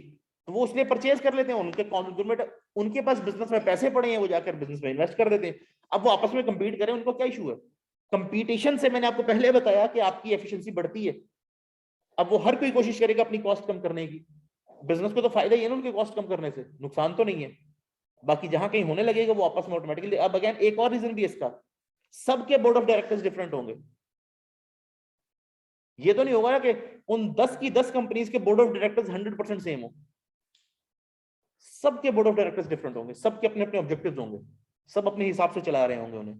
ये फैक्टर्स भी आ जाते हैं। बस उनको एक कंपनी के शेयर सस्ते मिल रहे थे, अच्छे रेट पे मिले, तो उन्होंने परचेज कर ली। ये उस कॉन्टेक्स्ट के अंदर है। वापस टॉपिक पे आओ भाई। जो मोस्ट कोटेड एग्जांपल है पैकमैन की, वो यूएस कॉर्पोरेशन हिस्ट्री के अंदर वो है attempted hostile takeover of Martin Marietta by Bendix Corporation in 1982. In response, Martin Marietta started buying Bendix stock with the aim of assuming control over the company. Bendix persuaded Allied Corporation to act as a white knight, and the company was sold to Allied the same year. The incident was labeled as Pac-Man defense in retrospect. मैं white night से white night आगे आने वाला। खैर, तो basically हुआ यह कि बेंडिक्स परचेज करना चाहती थी मार्टिन को, लेकिन मार्टिन वालों ने क्या किया, बेंडिक्स के परचेज करने शुरू कर दे शेयर, कि हम पहले इनके शेयर परचेज करते ताकि ये ना जैसे। तो उसको बाद में बेंडिक्स को जाना पड़ा एलाइड के पास कि भाई तुम हमें खरीद लो, ताकि कहीं हमें मार्टिन वाले ना खरीद लें। तो वो उसके पास जाकर उसने अपने आप को बिकवा के एक पैकमैन डिफेंस के तौर के पर, कि उन्होंने जाकर उसके साथ मिलकर फिर दोबारा मार्टिन को परचेज किया। ठीक है, पैकमैन डिफेंस यही है। The name refers to when Pac-Man, the star of a video game of the same name, turns around and devours the ghost that was previously pursuing him after eating a power pill that allows him to do so. This term, though not the technique, was copied by the Biot Group Bruce. तो उसकी वजह से वो चल रही, इतनी popular हो गई है कि वो पैकमैन डिफेंस बन गया है। बेसिकली वो गेम के अंदर ये होता है कि पैकमैन वापस मुड़कर जो गोस्ट का फॉलो कर रही थी, तो वो गोली खा के उसको खा लेता था, डिवावर कर लेता था। वही वाली हम करते हैं कि बेसिक कॉन्सेप्ट यही है कि आप जो कंपनी आपको खरीदना चाह रही है, आप जाकर उसको परचेज कर लें। ठीक है, this is called a Pac-Man defence. अब आ गया व्हाइट नाइट, जो ऊपर अभी डिस्कस भी हो गया है। व्हाइट नाइट बिजनेस वो होता है, वो कॉर्पोरेशन होती है जो एक और प्राइवेट कंपनी है, जो कि एक पर्सन है या कोई ऐसा बंदा है या ऐसी फर्म है जो कि आपके फ्रेंड है, ठीक है, और आप प्रेफर करेंगे कि आपको कोई हॉस्टाइल टेक ओवर करने की बजाय व्हाइट नाइट टेक ओवर कर ले, तो आप खुद जाते हैं। लेट्स सपोज कंपनी ए है, ये एक वो है जो टारगेट कंपनी है जिसको परचेज करने की कोशिश की जा रही है। कंपनी बी वो हॉस्टाइल टेक ओवर है जो इसको परचेज करने की कोशिश कर रही है। तो अब कंपनी ये चाहती है यार बी वालों के साथ हमारे ताल्लुकात अच्छे नहीं है, ये पता नहीं क्या मैनेजमेंट के चेंजेस करें, हमें निकाल दें, हमें अच्छी पैकेज ना मिले, कोई भी और मसले हो जाएं, हमारी बात ना मानी जाए बोर्ड के अंदर, हम बी के पास नहीं जाना चाहते, हम जाते हैं सी के पास। सी कौन है? सी व्हाइट नाइट है। सी एक ऐसी कंपनी जो हमारी फ्रेंड है, हमारा सप्लायर भी हो सकता है, हमारा बायर भी हो सकता है, या वैसे हमारा ताल्लुक वास्ता हो सकता है उसके साथ, हम इसके साथ हम कंफर्टेबल हैं, हम इसके साथ काम कर सकते हैं। आप सी को जाके कहते हैं यार देखो डी हमें परचेज करना चाहिए, तो हमारे और तुम्हारे फिर मामला भी खराब हो जाएंगे, हो सकता है वो तुम्हें हमें रॉ मटेरियल ना बेचने दे या हमारे तुम्हारे साथ डील ना करने दे, और वैसे भी हम उसके पास जाना नहीं चाहते, तुम्हारे पास पैसे, तुम हमें खरीद लो रादर देन के बी हमें खरीदे। You get the idea? So basically C acts as white knight और वो आपको परचेज कर लेती है ए को एज कंपेयर टू के बी ए को परचेज करे, क्योंकि हम एज ए प्रेफर कर रहे हैं कि हमें बी की जगह सी परचेज कर ले, हम ज्यादा सुटेबल हैं, हम ज्यादा कंफर्टेबल हैं, हमारी सी के साथ अंडरस्टैंडिंग ज्यादा अच्छी है, ये हमसे ज्यादा रिलेटेड है समहाउ। तो आप इसको पढ़ लीजिएगा, मैं इसलिए इसको पढ़ नहीं रहा क्योंकि बाकी सारे सोच रहे हैं कि बस कब खत्म होने वाला है, तो बिल्कुल 3 ही रह गए हैं, डोंट वरी। डिस्पोजल ऑफ की एसेट्स, ऑलरेडी हमने उसके अंदर वैसे ऊपर डिस्कस पॉइजन पिल में भी ये कर लिया था, लेकिन फिर से कर देता हूं कि आप फौरी तौर पर अपने की एसेट्स को डिस्पोज ऑफ करना शुरू कर देते हैं, उन एसेट्स को जिनके पीछे दूसरी टारगेट कंपनी आ रही है। हो सकता है आपकी कंपनी कैंसर के ऊपर एक ऐसी रिसर्च करके दवाई बना रही है जो कि कैंसर की ट्रीटमेंट कर सके, जो कि एड्स की ट्रीटमेंट कर सके, जो कि कोरोना वायरस के लिए कोई वैक्सीन बना सके।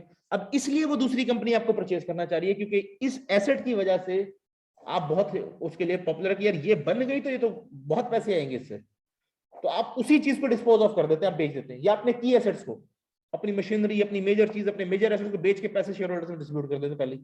अब कंपनी में ऐसा कुछ बचे नहीं जिसको परचेज करने के लिए वो आए, ठीक है, तो आप उसको रेंटल पे लेने चले जाते हैं चीजों को, कि जैसे हम जिसे कहते हैं ना सेल एंड, हम कहते हैं सेल एंड बाय बैक जिसे कह सकते हैं, या फिर रेंट आउट जिसे हम वो कह लेते हैं, हायर परचेज टाइप का एक एग्रीमेंट आपका हो जाएगा कि हम सेल करके एसेट उसी को वापस हायर परचेज के ऊपर या लीजिंग के ऊपर ले लेंगे। अब वो एसेट भी हमारा नहीं रहा और हम अपने बिजनेस में यूज भी कर रहे हैं उसे फिलहाल, ठीक है। Then comes in acquisition by the target या टारगेट रीपरचेज, कि एक कंपनी ने दूसरी कंपनी को परचेज कर लिया, अब वो जिसको परचेज किया था वो पैसे इकट्ठे करे और कहे कि भाई हमारे आपको, हम आपसे अलग रहना चाहते हैं, आप ये अपने पैसे पकड़े, हमें वापस हमारा बिजनेस बेच दें, तो वो रीपरचेज कर ले अपना बिजनेस उसी से जिसने उसको पहले जबरदस्ती एक्वायर किया था। और रीपरचेज के अंदर वो क्यों बेच देगी वापस? क्योंकि ये उसको ज्यादा पैसे ऑफर करेंगे। लेट्स सपोज उसने ये कंपनी खरीदी, कंपनी ए ने कंपनी बी को खरीदा इन $1 मिलियन, तो ये $1.1 मिलियन ऑफर कर देंगे, या $1.2 मिलियन ऑफर, भाई हमारी कंपनी हमें वापस भेज दो, हमें अपनी कंपनी चाहिए। जिसने एक्वायर करनी हो वो उससे ज्यादा देख के एक्वायर कर सकता है उस थर्ड भाई उसने जब एक प्राइस देखी, मार्केट में शेयर्स का रेट देखा, उसके हिसाब से शेयर परचेज कर लिए, ठीक है। अब हुआ ये कि उसके बाद उसने जब शेयर कंपनी देखी, उसको लगा यार ये काम तो शायद मेरे करने वाला हो भी ना, मुश्किल में हूं, ये कंपनी भी बहुत अच्छी नहीं है। इन्होंने क्या किया, उसको कहा कि जी तुमने हमारी कंपनी के शेयर्स परचेज करके हमारी कंपनी खरीद ली है, तुम्हारा $1 मिलियन लगा है, देखो तुम पता नहीं चला सको ना चला सको, या जो भी हो तुम चला भी सको, तुम्हें प्रॉफिट भी हो जाए। इससे कितना प्रॉफिट हो जाएगा? 1 मिलियन, 0.1 मिलियन, 0.5 मिलियन। हम तुम्हें आज 1.5 मिलियन देते हैं, हमारी कंपनी हमें वापस करो, हमने यही चलानी है, हम इसी कंपनी में इंटरेस्टेड है, you can just by it back. उसको जो प्रॉफिट 5 साल में मिलना था 10 साल में आप आज देकर परचेज कर लेते। मैं एग्जांपल शेयर करता हूँ, ये ऑनलाइन प्लेटफॉर्म्स है आजकल डिफरेंट, जैसे कि ना आप एक फुलफिल्ड बाय अमेजन का एक बना सकते हैं कि आप अमेजन को सामान भेज देते, चाइना से परचेज करें, डायरेक्ट चाइना से वहां चला जाता है, ठीक है। आप यहाँ पाकिस्तान में बैठे हैं, आपका स्टोर चल रहा है, अमेजन के वेयर हाउस में पहुंच जाता है, फुलफिल्ड बाय अमेजन, अमेजन आगे बेचता रहता है, आपको उसका प्रॉफिट मिल जाता है सेल का, ठीक है।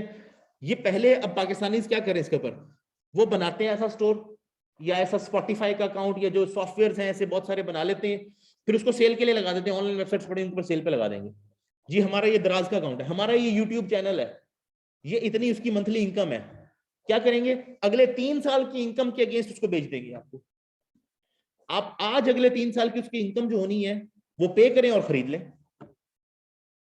चलता हुआ आपको रनिंग बिजनेस बेच देते हैं। तो उसको क्या बेनिफिट है बेचने में, कि वो जो 3 साल वेट करके उसका पैसा इकट्ठे आगे वो नया बना लेता है, उसको बनाना आता है वो नया बना लेता है, नए सिरे से शुरू कर लेता है। वो आपको वो पुराना बेच देता है, उसको जो पैसे आने हैं, लेट्स सपोज के ये अब ये सस्ता नहीं होता, 80-90 लाख करोड़ 2 करोड़ का होता है, कभी कभी 5-10 करोड़ का भी होगा, इससे भी ज्यादा का होता है बिजनेस। जितना उसका प्रॉफिट है पर मंथ उसके हिसाब से अगले 3-4 साल का उसने प्रॉफिट कैलकुलेट करना है, उसके हिसाब से कहना इतने पैसे मुझे आज दे दे, उसको साथ इकट्ठे 5-10 करोड़ मिल गए जो अगले 4 साल में उसने कमाना था, उसका भी काम चल गया, आपको बिजनेस चलता चलाया मिल गया, आपको चलाना नहीं पड़ा शुरू से, आपको तो ये चल रहा है ना, बस ये चलता रहना है, मैंने इसको बस कंटिन्यू करना है,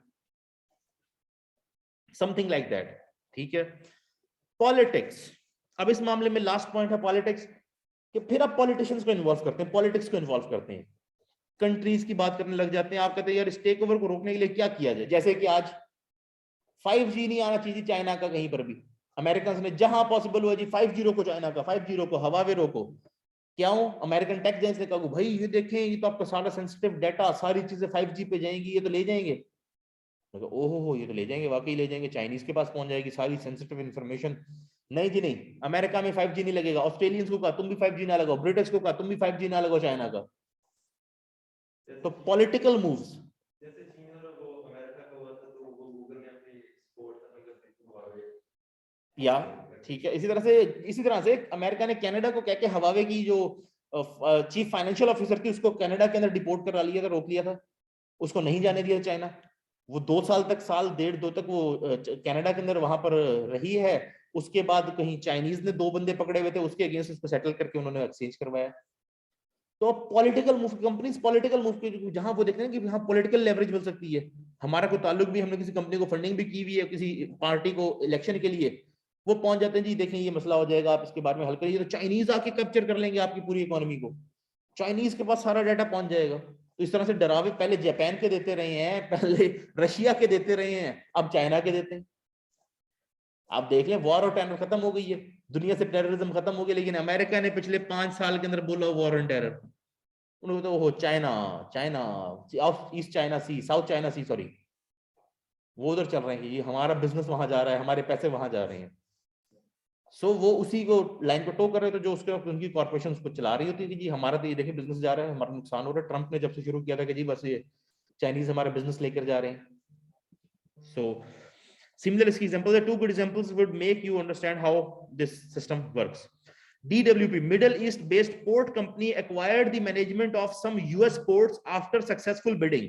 अब bidding हुई यूनाइटेड स्टेट्स की पोर्ट्स की, इसकी मैनेजमेंट करेगी कोई कंपनी, तो ये DWP थी मिडल ईस्ट की कोई कंपनी जो ये बिड जीत गई। लेकिन उसके बाद later as the Congress raise concern about the security of its ports, US president had to interfere to stop this bid on the same lines as Indian business tycoon had a successful bidding of a French steel manufacturer, but later French government intervened and cancelled the bid. तो उन्होंने French steel manufacturer को purchase करने के लिए Indian most probably Tata या मित्तल वगैरह किसी ने किया होगा, फ्रेंच गवर्नमेंट ने कह दिया नहीं ये तो हमारी गवर्नमेंट के, तो हमारे खिलाफ हो जाएगा, मुल्क के खिलाफ, हम कल को कैसे करेंगे इसको। So that became an issue.